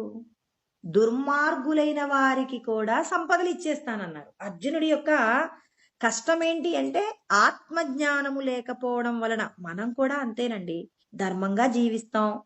కానీ అధర్మపరులైన వాళ్ళు ఎవరైనా మన చుట్టాలు, మన బంధువులు, లేకపోతే మన స్నేహితులలో ఎవరైనా ఉంటే, ఏమోలే పాపం చిన్నప్పటి నుంచి నాకు స్నేహితుడు, చిన్నప్పటి నుంచి మా పెదనాన్నగారి కొడుకు, ఏం పోయింది ఇచ్చేస్తే ఏమోలే వాడి తప్పు వాడే తెలుసుకుంటాడు ఎప్పుడో ఒకసారి, ఇప్పుడైతే వాడు కష్టంలో ఉన్నాడు కదా ఇచ్చేద్దామని చెప్పేసి ఇచ్చేస్తాం.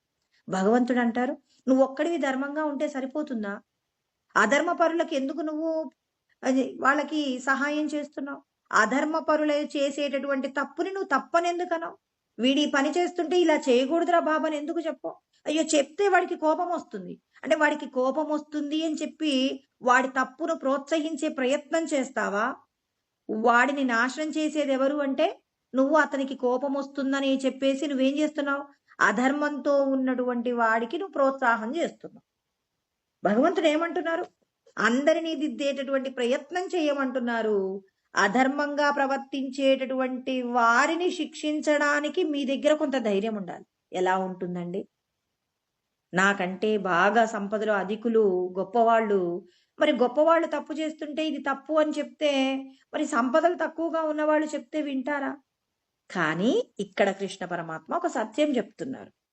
నువ్వు ఈ దేహమే అనుకుంటే దేహ సంబంధమైన విషయాలలో కాస్త శ్రేష్టమైన కులము, గొప్ప సంపదలు, కీర్తి ప్రతిష్టలు, పెద్ద ఉద్యోగం, చేతి నిండా డబ్బు, ఇవన్నీ ఉన్నాయనుకోండి, మీరు ఎవరినైనా ఎదిరిస్తారంటారు. ఇవాళ మనం చేసే పోరాటం ఇదే కదండి. నాకు కూడా సంపద ఉంటే నేను కూడా దుర్మార్గులైనటువంటి వాళ్ళు తప్పు చేస్తుంటే ఇది తప్పు నాయనా, ఇలా చేయకూడదని చెప్తాను. ఇప్పుడు నేను సంపదలు లేవు నా దగ్గర, నేను అతన్ని తప్పు చేస్తున్నావంటే వాడు ఏం చేస్తాడు? రేపు నాకు ఏదో విధంగా ఒక కీడు తలపెడతాడు. నేను ఆ కీడు నుండి ఎలా బయటపడగలను? అంటే మనం ఏం చేస్తున్నాం? అందరినీ కూడా దేహ సంబంధమైనటువంటి భావన కలిగి ఉండి, ధనవంతుడైనటువంటి వాడు ఏది చేసినా మనం మాట్లాడకూడదు అని మనం ఏం చేస్తున్నాం? సైలెంట్ గా ఉంటున్నాం. ఇది తప్పు అని తెలిసినా చెప్పడానికి ప్రయత్నం చేయం. అందుకే భగవంతుడు మనందరికీ ఏం చెప్పారు? మీరందరూ కూడా ఈ దేహానికి సంబంధించిన విషయాలను చూసి ఎందుకు మిమ్మల్ని మీరు మోసం చేసుకుంటారు? డబ్బుంది గొప్పవాడిని అనుకుంటారు. గొప్ప కులముంది గొప్పవాడిని అనుకుంటారు. కీర్తి ప్రతిష్టలున్నాయి గొప్పవాళ్ళు అనుకుంటున్నారు. ఇంకేదో ఉంది గొప్ప అనుకుంటున్నారు. అందంగా ఉన్నారు గొప్ప అనుకుంటున్నారు. నాకు ఈ సంపదలు లేవు కాబట్టి నేను తక్కువ వాడిని అంటున్నారు. కులం తక్కువగా ఉంటే నేను తక్కువ అంటున్నారు. అందం లేకపోతే కృంగిపోతున్నారు. ఏదైనా మీ మొఖం మీద ఒక చిన్న మచ్చుంది అంటే, ఆ మచ్చతో బయటికి వెళ్ళడానికి మీరు ఏదైనా గొప్ప కార్యం చేయగలిగి ఉన్నా, అయ్యో! నా మచ్చ చూస్తే అందరూ నన్ను ఆ మచ్చ గురించే కామెంట్ చేస్తారని, మీకున్న నైపుణ్యాలను ప్రదర్శించడానికి కూడా మీరు వెనకబడతారు. ఎందుకొచ్చింది ఈ గొడవంతా? మీరు పూర్వజన్మలలో తెలిసో తెలియకో చేసినటువంటి కర్మల ఫలితం ఇవాళ మీకొచ్చినటువంటి శరీరము, ఆ శరీరానికి సంబంధించిన సంపద. ఇవన్నీ మీరు కాదు అనే భావన దృఢపడితే ఇప్పుడు మీరెవరు? ఇప్పుడు మీరెవరు అంటే, నేను ఆత్మని. సమస్త ప్రాణులలో ఏముంది? ఆత్మ ఉంది. నేను ధర్మంగా ఉంటే, ఎవరు ఈ సృష్టిని సృష్టి చేశారు? పరమాత్మ సృష్టి చేశారు. మరి ఈ పరమాత్మ అధర్మంగా ఉన్న వాళ్ళని ఏం చేస్తాడు? శిక్షిస్తాడు. శిక్షించడానికి ఎవరిని ఎంచుకుంటాడు? ధర్మంగా ఉన్నవారిని ఎంచుకుంటాడు. మరి ధర్మంగా ఉన్న వారికి ఉండేటటువంటి ధైర్యం ఏంటి? ఎవరైతే ధర్మాన్ని కాపాడతారో వాళ్లకు పరమాత్మ రక్షణ ఉంటుంది. అంటే మనకు చెప్పారా లేదా ఇప్పుడు? నువ్వు ధర్మంగా ఉంటే నీకెవరి ద్వారా రక్షణ ఉంటుంది?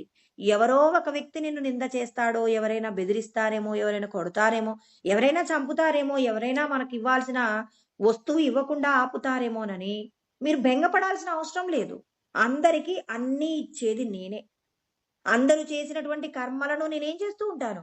నేనే లయం చేస్తూ, ఒకడిని మంచివాడిగా, ఒకడిని చెడ్డవాడిగా, ఒకడిని అందగాడిగా, ఒకడిని మరి అందవిహీనుడుగా, ఒక్కొక్కడు ఒక పనిని చేస్తే సమర్థవంతంగా చేయడం, ఒక పనిని ఒక వ్యక్తి చేస్తే అస్సలే ఫలితాలు ఇవ్వకపోవడం, ఇవన్నీ ఎందుకు జరుగుతున్నాయి? అసలు ఎవరు అమలు చేస్తున్నారు? వాళ్ళు చేసిన కర్మలు అమలు చేస్తున్నాయా? వాళ్ళు చేసిన కర్మలలో ఉన్న శుద్ధతను బట్టి నేను నిర్ణయిస్తున్నాను.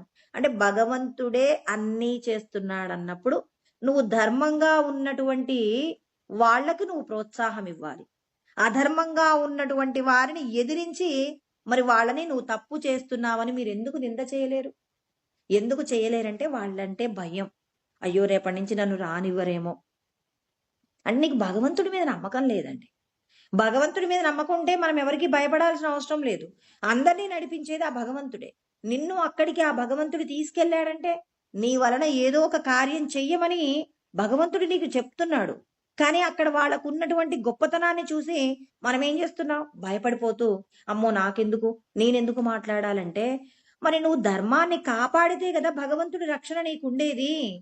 భగవంతుడి రక్షణ రావాలి అంటే భగవంతుడి కార్యం కోసం నువ్వు కొంత కష్టాన్ని ఓర్చుకుని అవతలి వాళ్ళని ఎదిరిస్తున్నప్పుడు అవతలి వాళ్ళు ఏం చేస్తారు? మనల్ని ప్రతిఘటిస్తారు. ప్రతిఘటించినప్పుడు కొంత నువ్వు బాధపడవలసి వస్తుంది. ఆ బాధని ఓర్చుకుని నేనున్నానని చెప్పి ధైర్యంగా నువ్వు ఆ పనిని చేస్తే మొదట్లో ఏమవుతుంది? విషయేంద్రియ సంయోగాది ఎత్తదగ్రే అమృతోపమం. అవతలి వారు అధర్మంగా ఉన్నవారు తప్పు చేస్తున్నప్పుడు, వాళ్ళు ప్రతిఘటిస్తున్నప్పుడు వాళ్ళకు మొదట ఆనందం కలుగుతుంది. అబ్బా! నా యొక్క తెలివితేటలు, నా యొక్క స్థాయి చేత వాళ్ళని నేను భయపెట్టిచ్చానన్నప్పుడు వాళ్ళకేం మిగిలిస్తాడు భగవంతుడు? ఆనందం మిగిలిస్తాడు. పరిణామే విషమివ. తర్వాత ఏమవుతుంది? వాళ్ళు ఎవరినైతే నింద చేశారో, ఎవరైతే ధర్మంగా ఉన్నారో, ధర్మంగా ఉన్న వారిని నింద చేసినందుకు భగవంతుడు ఏం చేస్తాడు? వాళ్ళకి కొద్ది రోజుల్లోనే శిక్ష వేస్తారు. ఇవాళ ఆనందపడ్డారు, కొద్ది రోజుల తర్వాత ఎంతో దుఃఖాన్ని పొందుతారు. ఎత్తదగ్రే విషమివ పరిణామే అమృతోపమం. వాళ్ళ ధర్మపరుల గురించి మాట్లాడతాడనమాట కృష్ణ పరమాత్మ. మొదట మీరు వాళ్ళని ప్రతిఘటిస్తున్నప్పుడు చాలా దుఃఖాన్ని ఎదుర్కోవలసి ఉంటుంది. చాలా దుఃఖాన్ని ఎదుర్కొంటున్నప్పుడు మీకేమవుతుంది? ఆ దుఃఖంని మీరు ఓర్చుకున్నప్పుడు మొదట కష్టం అండి, చాలా కష్టం. తర్వాత పరిణామే అమృతోపమం. తర్వాత గొప్పదైనటువంటి ఆనందాన్ని పొందుతారు. అంటే మొదట కష్టాన్ని ఓర్చుకున్న వారికి చివరలో గొప్పదైనటువంటి ఆనందం మీరు పొందుతారు. ఆ ఆనందం ఖచ్చితంగా మిమ్మల్ని రక్షిస్తుంది అని చెప్పి పరమాత్మ మన అందరికీ కూడా జ్ఞానాన్ని తెలియచేస్తూ ఉన్నారు. అందుకే మీరందరూ ఈ దేహమే నేను అనేటటువంటి భావన విడిచిపెట్టండి.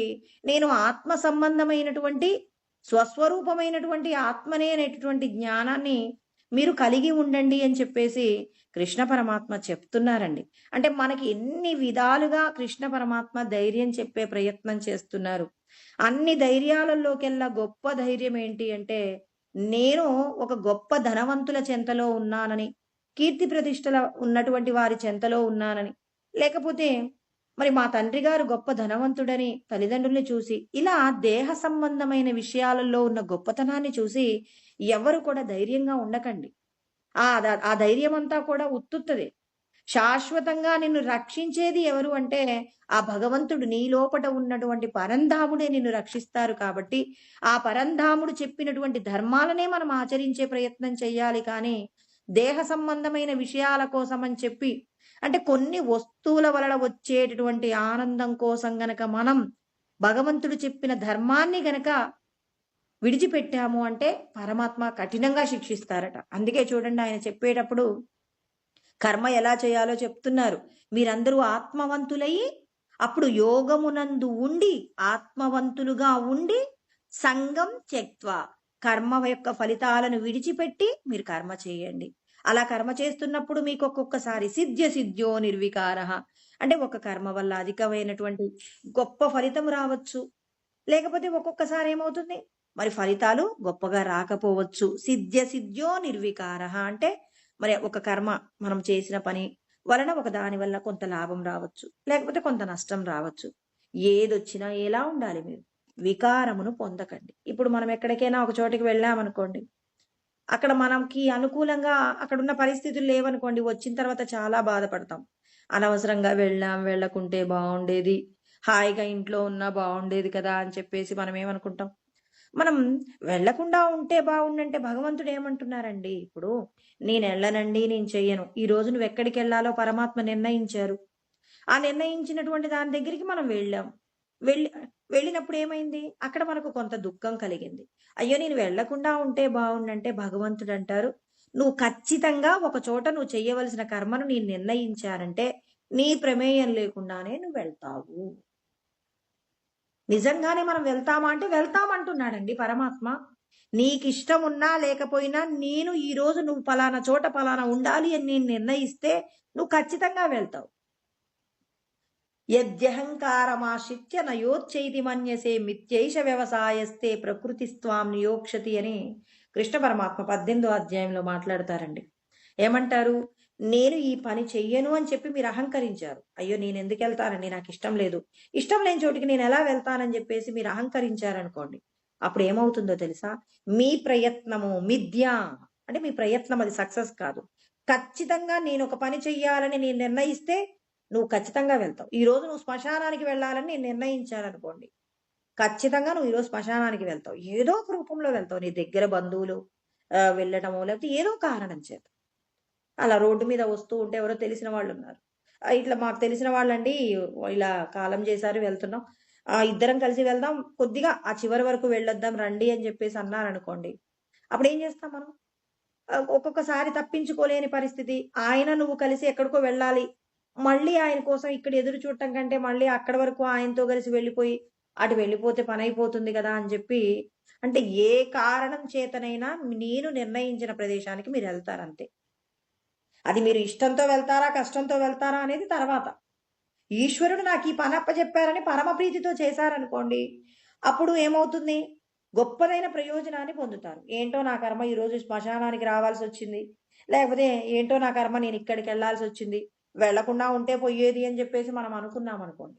అలా అనుకోవడం వల్ల ఏం జరుగుతుందంటే, భగవంతుడు అంటున్నారు, మీరు నా కర్మ కొద్దీ నేను చేశానంటే ఖచ్చితంగా మీరు చెయ్యాలి.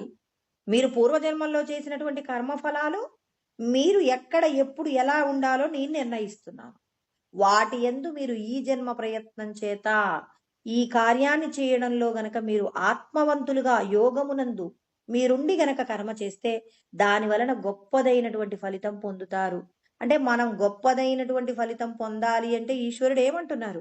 నేను ఆత్మస్వరూపమే కానీ ఈ దేహం కాదు అనేటటువంటి జ్ఞానాన్ని ప్రతి ఒక్కరూ కూడా గుర్తుంచుకోవలసి ఉంటుంది అని చెప్పి మరి కృష్ణ పరమాత్మ ప్రతి ఒక్కరికి కూడా తెలియచేస్తున్నారనమాట. అంటే నీలోపట ఉన్నటువంటి సత్యాత్మ నీకు దొరకాలి అంటే ముందు నువ్వు ఆత్మవని తెలుసుకుని నువ్వు చేసేటటువంటి పని యందు ఆసక్తి లేకుండా ఏం చేయాలి? ఫలితాన్ని ఈశ్వరుడికి సమర్పణ చేసి నువ్వు కర్మ చేయాలి. అలా కర్మ చేసినప్పుడు నీకు అనుకూలమైన ఫలితం రావచ్చు, అనుకూలం కాని ఫలితం కూడా రావచ్చు.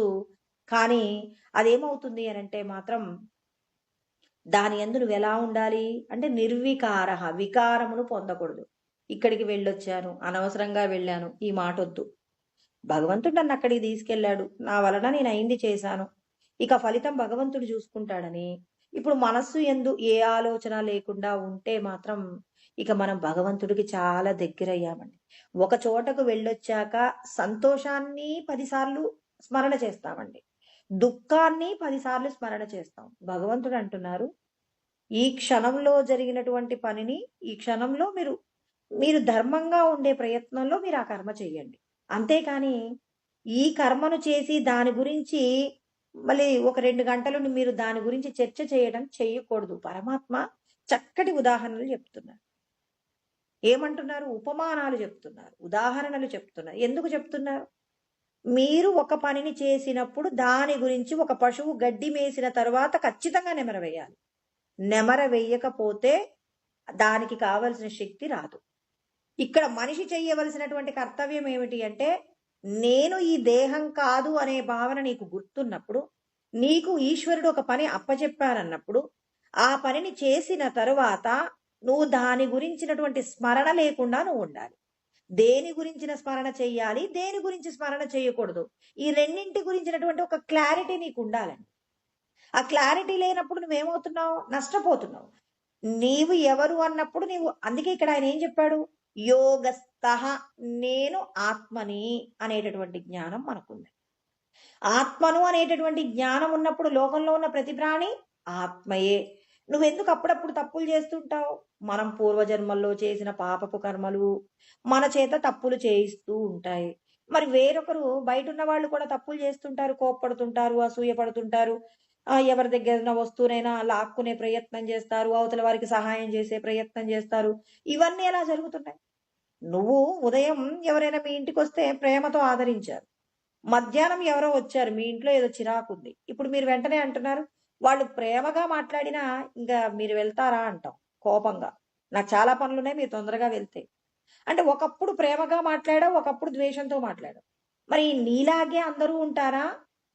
మరి నువ్వు మాత్రమే ఇలా ఉండి అవతలి వాళ్ళు మాత్రం, మనం ఏమనుకుంటామంటే నేను ఎలా ఉన్నా పర్వాలేదండి, నా చుట్టూ ఉన్న వాళ్ళు మాత్రం ఎప్పుడూ నాకు అనుకూలంగా ఉండాలని మనం కోరుకుంటాం. మరి వాళ్ళలో కూడా పూర్వజన్మలకు సంబంధించినటువంటి త్రిగుణాల మాయ వాళ్ళ మీద ఉంది కదా. ఎప్పుడు వాళ్ళు మనతో సంతోషంగానే ఎలా ఉండగలరు? సంతోషంగా ఉండాలి అనంటే మరి వాళ్ళు ఎవరై ఉండాలి? జీవన్ముక్తులై ఉండాలి. అంటే ఈ దేహం అనేటటువంటి బంధముల్లోంచి శాశ్వతంగా విడిపడినటువంటి వాళ్ళ దగ్గర మనం ఉన్నప్పుడు వాళ్ళ మీద త్రిగుణాల మాయ ఉండదు కాబట్టి వాళ్ళెప్పుడూ మనకేం చేస్తారు? ఎప్పుడూ ప్రసన్నంగా ఉండి మంచి మాటలు చెప్తారు. ఇప్పుడు ధృతరాష్ట్రుడండి ఎప్పుడు త్రిగుణాల మాయలో తిరుగుతూ ఉంటాడు. వీళ్ళు విశుద్ధ సత్వగుణంలో ఉన్నటువంటి విదురుడు, సంజయుడు ఏం చేస్తూ ఉంటారు? ఎప్పుడూ అతనికి మంచి మంచి మాటలు చెప్తుంటారు. ఎప్పుడు ఒక్క చెడ్డ మాట కూడా చెప్పరు. అందుకే సత్పురుషుల సాంగత్యం ఉండాలంటారు కదా. ధృతరాష్ట్రుడికి బాధ కలిగిన ప్రతిసారి విదురుణ్ణి పిలిపించుకుంటాడు.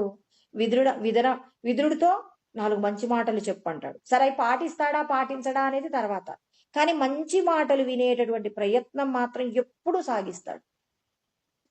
ఆ ప్రయత్నం ఏం వృధా పోలేదండి. సరే కొడుకుల్ని యుద్ధం చేయడం ఆపలేకపోయినప్పటికీ కూడా మరి యుద్ధం తదనంతరం అందరూ మరణించిన తర్వాత మరి తమ్ముడు కొడుకుల దగ్గర కొన్ని రోజుల పాటు నివాసం ఉంటున్నప్పుడు ఆ వాళ్ళ తమ్ముడు కొడుకులు చాలా ప్రేమగా చూసుకుంటారండి. ధర్మరాజు తర్వాత వాళ్ళ తమ్ముళ్ళందరూ కూడా చాలా జాగ్రత్తగా, పెద్దరికానికి విలువ ఇచ్చి జాగ్రత్తగా చూసుకుంటారు.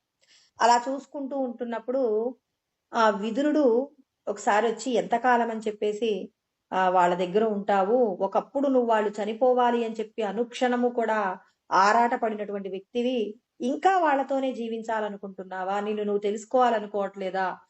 నీ కోసం నువ్వేం సంపాదించుకుంటావని ఎప్పుడూ విదురుడు చెప్పేటటువంటి మాటలను ఆచరించకపోయినా వినే అలవాటు ఉన్నందుకు చిట్ట చివరిలో విదురుడు చెప్పినటువంటి మాటను అంగీకరించి మరి వాళ్ళు ఏం చేస్తారు? తపస్సు చేసుకోవడం కోసం అని చెప్పి గాంధారి, ధృతరాష్ట్రుడు వెళ్తే వాళ్ళతో పాటుగా మరి కుంతీదేవి నేను కూడా వెళ్తాను, ఇద్దరు కూడా కళ్ళు లేని వాళ్ళు అక్కడ అరణ్యవాసంలో ఇబ్బంది పడతారు తపస్సు చేసుకునేటప్పుడు, నేను కూడా వీళ్ళకి సహాయం చేస్తానని చెప్పేసి ఆ తల్లి కూడా వాళ్ళతో వెళ్ళిపోతుంది. అంటే మనం మంచి మాటలు వినేటటువంటి ప్రవర్తన గనక మనకుంటే, ఒకవేళ అప్పటికప్పుడు మనం మారకపోవచ్చేమో కానీ, ఏదో ఒక రోజు మాత్రం భగవంతుడు మనం విన్నటువంటి మంచికి సంబంధించి ఖచ్చితంగా ఉపకారం చేస్తాడండి. ఆ ఉపకారం ఎప్పుడొస్తుంది అంటే, మన యొక్క పాపం పండినప్పుడు, మన యొక్క పుణ్యపు రాశి అమలులోకొచ్చినప్పుడు, భగవంతుడు ఇక్కడ మనం విన్న మంచి మాటలు, మనం చేసిన మంచి పనులు అన్నింటినీ కలబోసి, పరమాత్మ మనకేం చేస్తారంటే, గొప్పదైన ఆనందం పొందడానికి కావలసినటువంటి శిక్షణ, మనం పొందడానికి కావలసినటువంటి అన్ని పరిస్థితులు ఆ పరమాత్మ ఇస్తాడు. ఇక్కడేం చెప్పుకున్నాం? భగవంతుడు మనల్ని ఒక్కసారి దేవుణ్ణి చేయలేదండి. నువ్వు సాధన చేసుకోవడానికి కావలసిన శిక్షణ, నైపుణ్యాలను ఇచ్చి, అవి ఆచరించడానికి కావలసిన పరిస్థితులు, నువ్వు ఎక్కడైనా ఏదైనా సాధన చేస్తే అందరూ నీకు సహకరించేలాగా భగవంతుడు మనకు ఉపకారం చేస్తాడు. భగవన్నామ స్మరణ నువ్వే చెయ్యాలి, అక్కడ చెయ్యవలసిన కర్మ నువ్వే చెయ్యాలి. కానీ నువ్వు చేసిన ప్రతి పనికి ఫలితం వచ్చేలాగా, అందరూ నిన్ను గౌరవించేలాగా నీకు భగవంతుడు ఏం చేస్తారు? దానికి తగిన పరిస్థితులు ఏర్పాటు చేస్తారు. అంటే భగవంతుడు ఎప్పుడైనా సాధన నీతోనే చేయిస్తాడు. ఇప్పుడు పిల్లవాడి పరీక్షలో బాగా మార్కులు రావాలనుకోండి, ఇప్పుడు ఆ తల్లిదండ్రులు ఇద్దరు కూడా ఏం చేస్తారు? ఇద్దరు కూడా వంతులు వేసుకొని ఆ పిల్లవాడు 12 గంటల వరకు చదవడానికి ఏం చేస్తారు? ఆ పిల్లవాడిని చదివినవన్నీ కూడా ఒకసారి వాళ్ళ నాన్నగారు కాసేపు అప్పచెప్పించుకోవడం, తర్వాత వాళ్ళ అమ్మగారు అప్పచెప్పించుకోవడం, వాడికి మధ్య మధ్యలో ఏదైనా స్నాక్స్, టీ ఇలాంటివి ఇస్తూ వాడి యొక్క సాధనకి ఏం చేస్తూ ఉంటాం? ప్రయత్నం చేస్తూ ఉంటాం. వీడు మంచి మార్కులు రావాలి, క్లాస్‌లో వీడు మంచి పేరు సంపాదించుకోవాలి, టీచర్లు మెచ్చుకోవాలి అని చెప్పి మనం వాడికి ప్రయత్నం చేస్తాం. అంటే ఇప్పుడు పరీక్ష వాడే రాయాలి, వాడే చదువుకోవాలి. కానీ మనం ఏం చేస్తున్నాం?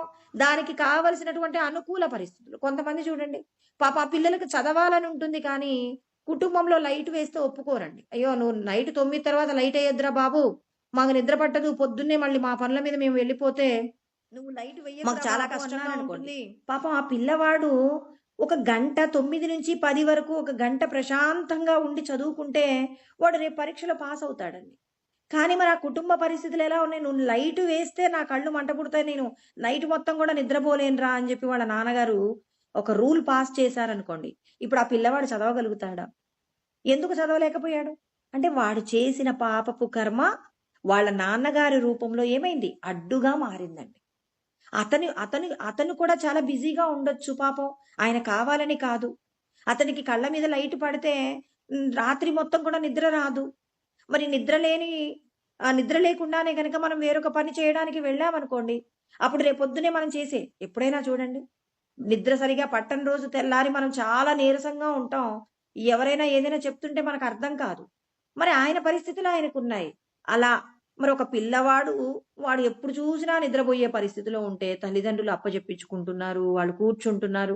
అంటే వాడది పూర్వజన్మల్లో వాడు చేసుకున్న పుణ్యం వాడు బద్ధకిస్తున్నా తల్లిదండ్రులు సహాయం చేస్తున్నారు. ఇక్కడ ఆ పిల్లవాడు ఈ జన్మ ప్రయత్నం చేత వాడు చదువుదామనుకుంటున్నాడు. కానీ కుటుంబ పరిస్థితులు అడ్డుపడుతూ ఉన్నాయి. అంటే ఇలా ప్రతి ఒక్క విషయంలో కూడా మనకేంటి? అనుకూలత ఉంటుంది అంటే నువ్వు చేసుకున్నటువంటి పుణ్యం, ఈ జన్మ ప్రయత్నం చేత నువ్వు చేస్తున్నటువంటి సత్కర్మ. మనకేదైనా అడ్డుపడుతుందంటే పూర్వజన్మల్లో మనం చేసిన పాపం, ఈ జన్మ ప్రయత్నంలో కూడా మన లోపట కొంత లోపం ఉంది. ఇలా మనం ఏం చేయాలి? భగవంతుడి యొక్క సహాయం మనకెలా అందుతుందంటే, నీ చుట్టూ ఉన్న పరిసరాలు నీ యొక్క సాధనకు అనుకూలిస్తున్నాయి అంటే భగవంతుడి యొక్క రక్షణ నీకుందని గుర్తు. మా నాన్నగారు కదా నాకు సహాయం చేసింది, మా అమ్మగారు కదా నాకు సహాయం చేసింది, ఇంకెవరో కదా నాకు డబ్బు సహాయం చేసింది అని చెప్పేసి మనం ఎవరిని గుర్తుపెట్టుకుంటాం? మనుషుల్ని గుర్తుపెట్టుకుంటాం. కానీ ఆత్మజ్ఞానం సంపాదించుకున్న తర్వాత మాత్రం నాకు అణువణువునా కూడా నన్ను కాపాడింది ఎవరు అంటే ఆ ఈశ్వరుడే. అందరూ కూడా నాకు సహకరించేలాగా చేశారు. అందరి యొక్క ప్రోత్సాహం నాకు అందిందంటే నా లోపట ఉన్న ఈశ్వరుడు అంగీకరించాడు, అనుగ్రహించాడు. ఆయన యొక్క సహాయ సహకారాలు ఉన్నాయి కాబట్టే ఇంతమంది సహాయంతో నేను ఈ పని చేశానని సగర్వంగా మరి తాను చేసేటటువంటి పనిని పట్ల భగవంతుడికి కృతజ్ఞతలు చెప్పారనుకోండి, చూడటానికి మాత్రం బయట అమ్మా మీరు నాకు చాలా సహాయం చేశారు కాబట్టి నేను బాగా చదివాను. నాన్న థ్యాంక్ యూ నాన్న. ఇంకా టీచర్స్ దగ్గరికెళ్తాడు, ట్యూషన్ టీచర్ దగ్గరికెళ్తారు. మీరందరూ మాకు సహకరించారండి. అందుకే నేను ఇంత బాగా రాయగలిగానంటున్నాం. అంటే బాహ్యంగా చూడటానికి వ్యక్తులు చేసినట్టుగా కనపడుతుంది. ఆంతరమునందు పరమాత్మ యొక్క శక్తియే ఇంతమంది కూడా నాకు సహాయం చేసేలాగా ఉంది. ఒకవేళ ఈ సహాయమే గనక నాకు లేకపోతే మరి అక్కడ చదవాలనుకున్న పిల్లవాడికి ఒక్క లైట్ ఒక గంట గనక వేసుకొని చదవగలిగితే వాడు చాలా చక్కగా చదువుతాడు. మరి ఇన్ని రకాలైనటువంటి విషయాలు అన్నీ కూడా అర్థం కావాలంటే అన్నింటినీ నడిపించేది ఈశ్వరుడే. యోగస్థః కురు కర్మాణి, యోగమునందు ఉండి నువ్వు కర్మ చెయ్యాలి. సంగం త్యక్త్వా ధనంజయ, ఫలితాన్ని కోరకుండా నువ్వు కర్మ చెయ్యాలి. ఇంకా సిద్ధ్యో నిర్వికార, ఆ ఫలితం ఎలా ఉన్నా గొప్ప ఫలితం ఇచ్చినా నువ్వు పొంగిపోకు, ఒకవేళ తక్కువ ఫలితం వచ్చినప్పటికీ కూడా నువ్వు కృంగిపోకు అని చెప్పి మనకు ఎన్ని రకాలుగా మనకు జాగ్రత్తలు చెప్తున్నారండి. ఈ జాగ్రత్తలన్నీ పాటిస్తే మనం బ్రహ్మమును పొందడానికి పెద్ద కష్టమేమీ కాదు. మన మీద మాయ ప్రవేశించినప్పుడు మనం ఏం చేయాలి? వెంటనే ఒక పని చేయడానికి ఎవరైనా మనకు సహకరించట్లేదు, అప్పుడు వెంటనే ఎవరిని మనమేం చేస్తాం? వాళ్ళని ప్రసన్నం చేసుకోవడానికి ప్రయత్నం చేస్తాం. ఆ ప్రయత్నానికంటే ముందు నువ్వు చేయవలసిన సాధన ఏంటంటే నీ లోపటున్న భగవంతుణ్ణి పూర్తిగా శరణాగతి కోరు. స్వామి మీరు మాత్రమే నాకు సహాయం చేయగలరు, నాకేం చేయాలో అర్థం కావట్లేదు, వాళ్ళు సహాయం చేయనంటున్నారు, వాళ్ళు సహకరించనంటున్నారు, మీరు ఎలా సహకరిస్తారు, ఎవరి ద్వారా సహాయం అందిస్తారు, ఇక బాధ్యత మీ మీద అప్పచెప్తున్నానని భగవంతుడికి గనక మనం పూర్తిగా శరణాగతి అయ్యామనుకోండి. అర్జునుడు కూడా శరణాగతి కోరిన తర్వాతనే కదండి ఆత్మజ్ఞానాన్ని బోధించింది. ఆయన ఏమన్నాడు? కార్పణ్య దోషోపహత స్వభావ పృచ్ఛామి త్వాం ధర్మ సమ్మూఢ చేతాః యత్శ్రేయస్యాన్నిశ్చితం బ్రూహి తన్మే శిష్యస్తేహం షాదిమాం త్వాం ప్రపన్నం. నేను కృపణత్వం అనేటటువంటి దోషంతో కొట్టబడి ఉన్నాను. అంటే ఈ దేహబంధాలకు సంబంధించినటువంటి విషయ వాసనలు నన్ను ఏమారుస్తున్నాయి. మరి నా వాళ్ళు అనేటటువంటి ఆలోచన కలిగితే నేను యుద్ధం చేయలేకపోతున్నాను. కృపణత్వము అనే దోషం నాకు పట్టుకుందయ్యా, నన్నేం చేయమంటారు? యత్శ్రేయస్యాన్నిశ్చితం బ్రూహి తన్మే, ఏది శ్రేయస్సో ఏది ప్రేయస్సో నిర్ణయించుకోలేకపోతున్నాను. నాకు నా సోదరులు మరణిస్తే నా వంశము నిర్వీర్యమైపోతుందనే బెంగ నాకుంది. అదే నాకు శ్రేయస్సు అనుకుంటున్నాను. నాకు ఏది శ్రేయస్సో నాకు తెలియట్లేదు, మీరు చెప్పండి. శిష్యస్తేహం షాదిమాం త్వాం ప్రపన్నం. నన్ను మీ శిష్యుడిగా స్వీకరించి మరి నన్ను ఏం చేస్తారు? ఉద్ధరించే ప్రయత్నం చెయ్యండి అని శరణాగతుడవుతాడండి. శరణాగతి అయిన తదనంతరమే ఆయన జ్ఞానం చెప్తున్నాడు. మీరందరూ కూడా ఆత్మస్వరూపాలే కాని ఈ దేహం కాదు అనే జ్ఞానం అర్జునుడికి చెప్తూ, అర్జునుడిలాగా ఎవరైతే భగవంతుడిని తెలుసుకోవాలనేటటువంటి కోరిక కలిగి వాళ్ళు చేసేటటువంటి కర్మలలో శుద్ధత ఉంటుందో, శుద్ధత ఉన్న వారికి భగవంతుడు అనుగ్రహం చేసి జ్ఞానబోధ చేస్తూ ఉన్నాడనమాట. యోగస్థః కురు కర్మాణి సంగం త్యక్త్వా ధనంజయ సిద్ధ్యో నిర్వికార. అందుకే భగవంతుడు ఏమంటున్నారు? మీకు కష్టం అనిపించింది, ఆ కష్టమైన విషయాలు తలుచుకోకండి, భగవంతుడి నామం పలకండి, భగవంతుడిని స్మరించండి. భగవంతుడిని స్మరణ చేస్తే ఈశ్వరుడు ఏం చేస్తారు? మీకు అప్పటి వరకు మీకున్నటువంటి ఇబ్బందులన్నింటినీ కూడా నెమ్మదిగా తీసేస్తాడు. మనం ఏం చేస్తాం? నన్ను వాళ్ళు పొగిడారండి అని ఇంటికి వచ్చాక 2 గంటలు ముచ్చట్లు పెట్టుకుంటాం. అంటే అనవసరమైన విషయాలు, భగవంతుడు అంటాడు దేహ సంబంధమైన విషయాల గురించి మీ సమయాన్ని వృధా చేసుకోకండి. గొప్పదైనటువంటి ఆత్మానుభూతిని పొందడానికే మీరు మీ యొక్క సమయాన్ని ఖర్చు పెట్టుకోవాలి. కానీ అనవసరమైన విషయాల కోసం అని చెప్పి, ఎవరో మనల్ని మెచ్చుకున్నారని చెప్పి, ఎవరో మనల్ని తిట్టారని ఇలా మనకున్న సమయాన్ని వృధా చేసుకోకూడదు. మనకు ప్రతి క్షణము కూడా విలువైనదే. ఈ విలువైనటువంటి సమయాన్ని ఎంత చక్కగా మనం వాడుకుంటామో అలా వాడుకున్నవారు పరమాత్మ సౌధాన్ని పొందుతారండి.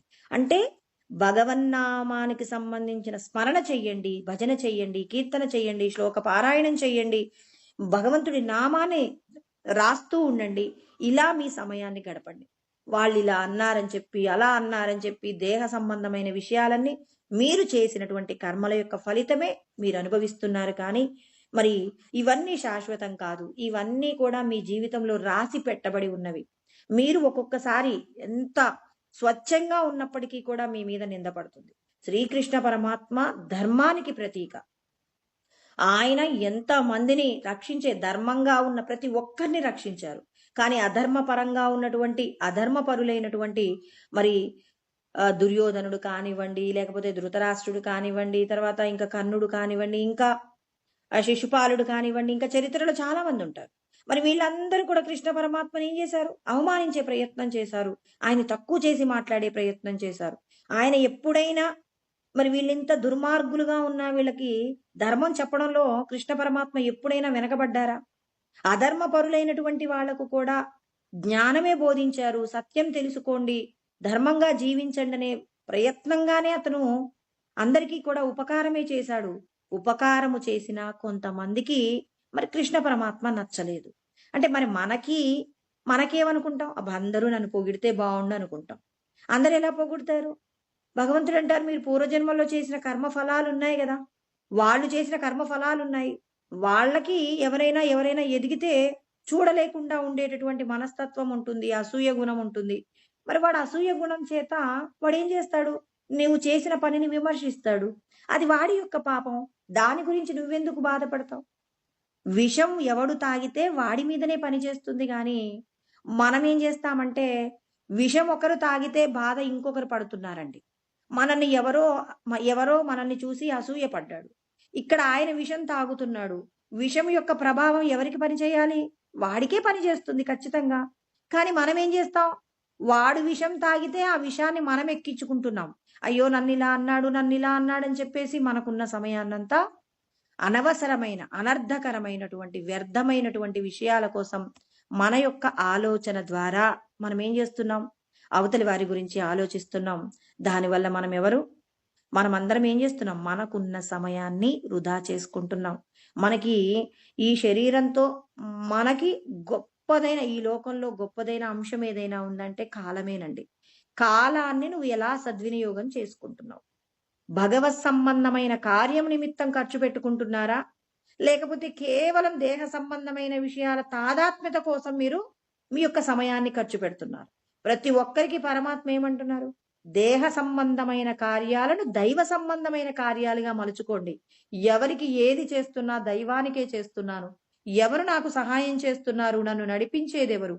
భగవంతుడే. ఎక్కడ చూసినా భగవంతుడి యొక్క స్మరణ తప్ప ఇక అన్యమైన విషయాల గురించి మనం గనక ఆలోచన లేకుండా అంతటా భగవంతుడిని చూడటం వచ్చి మనం చేసే కర్మ ఫలితాలు భగవంతుడికి నివేదన చేస్తూ మరి ఆ ఫలితాలు సిద్ధించినా సిద్ధించకపోయినా ఎవరైతే వికారాన్ని పొందకుండా ఉంటారో వాళ్ళందరూ కూడా నన్ను పొందుతారు అని చెప్పేసి చెప్తున్నారు. సిద్ధ్యో నిర్వికార అని చెప్పేసి చెప్పారు. అంటే సిద్ధించినప్పటికీ సిద్ధించకపోయినప్పటికీ కూడా వికారమును పొందక సమత్వం యోగ ఉచ్యతే. యోగమును పొందాలి అంటే మీకు సమత్వ బుద్ధి ఉండాలి. బుద్ధియుక్తో అంటే ఏమంటున్నారు ఇక్కడ? అన్నింటి యందు కూడా సమస్థితిలో ఉండండి. వీడు దుర్మార్గుడని అతడి మీద ఒక నెగిటివ్ ఆలోచన పెట్టుకోకండి. ఇతడు మంచివాడు అని అతడి మీద పూర్తిగా భారం వేసి అతడంత గొప్పవాడు లేడని అనకండి. ప్రతి ఒక్కరిలో త్రిగుణాల మాయ తిరుగుతుంది. ఒక రోజులో ఒక వ్యక్తి ఎప్పుడు ఎలా ప్రవర్తిస్తారో తెలియదు. అనుక్షణము త్రిగుణాల మాయ చేతనే మనం అందరం కర్మలు చేస్తున్నాం. కాబట్టి ఎవరి నుంచి కూడా మంచి ఎక్స్పెక్ట్ చేయకండి. ఎవరి నుంచి కూడా చెడును కూడా మీరు ఎక్స్పెక్ట్ చేయకండి. అందరూ కూడా భగవంతుడి యొక్క త్రిగుణాల మాయలో బాధితులే. కాబట్టి ఎప్పుడు ఎవరు ఎలా ప్రవర్తించినా వాళ్ళు త్రిగుణాల మాయ చేత ప్రవర్తిస్తున్నారని మనం గనక ఎవరి మీద కోపము, ఎవరి మీద ద్వేషము, ఎవరి మీద మరి ఇటువంటి భావనలు లేకుండా ఎప్పుడు సమత్వ బుద్ధితో అంతటా భగవంతుడున్నాడనే భావన చేత అన్ని కర్మలకు మూలం భగవంతుడే అని మనం చేసే కర్మయందు ధర్మం ఉండేలాగా చూసుకుంటూ ధర్మంతో కూడిన కార్యాచరణ చేసినప్పుడు అప్పుడు అది యోగమును ప్రసాదిస్తుంది అని చెప్పి కృష్ణ పరమాత్మ చెప్తున్నారనమాట. ఇలా చెప్తూ మరి మనం చేసేటటువంటి కర్మలో మరి ఏది తక్కువ కర్మ, ఏది ఎక్కువ కర్మ అనేటటువంటి దాని గురించి తర్వాత శ్లోకంలో చెప్తున్నారండి. అది రేపు తెలుసుకుందాం. ఓం సహనావతు సహనౌ భునక్తు సహ వీర్యం కరవావహై తేజస్వినావధీతమస్తు మా విద్విషావహై. ఓం శాంతి శాంతి శాంతి. ఓం ఆప్యాయంతు మమాంగాని వాక్ప్రాణచక్షుః శ్రోత్రమతో బలమింద్రియాణి చ సర్వాణి సర్వం బ్రహ్మోపనిషదం మా అహం బ్రహ్మ నిరాకుర్యాం మా బ్రహ్మ నిరాకరణోద నిరాకరణమస్త్వ నిరాకరణం మే అస్తు తదాత్మని నిరతేయా ఉపనిషత్సు ధర్మాస్తే మయి సంతు తే మయి సంతు. ఓం శాంతి శాంతి శాంతి. స్వస్తి.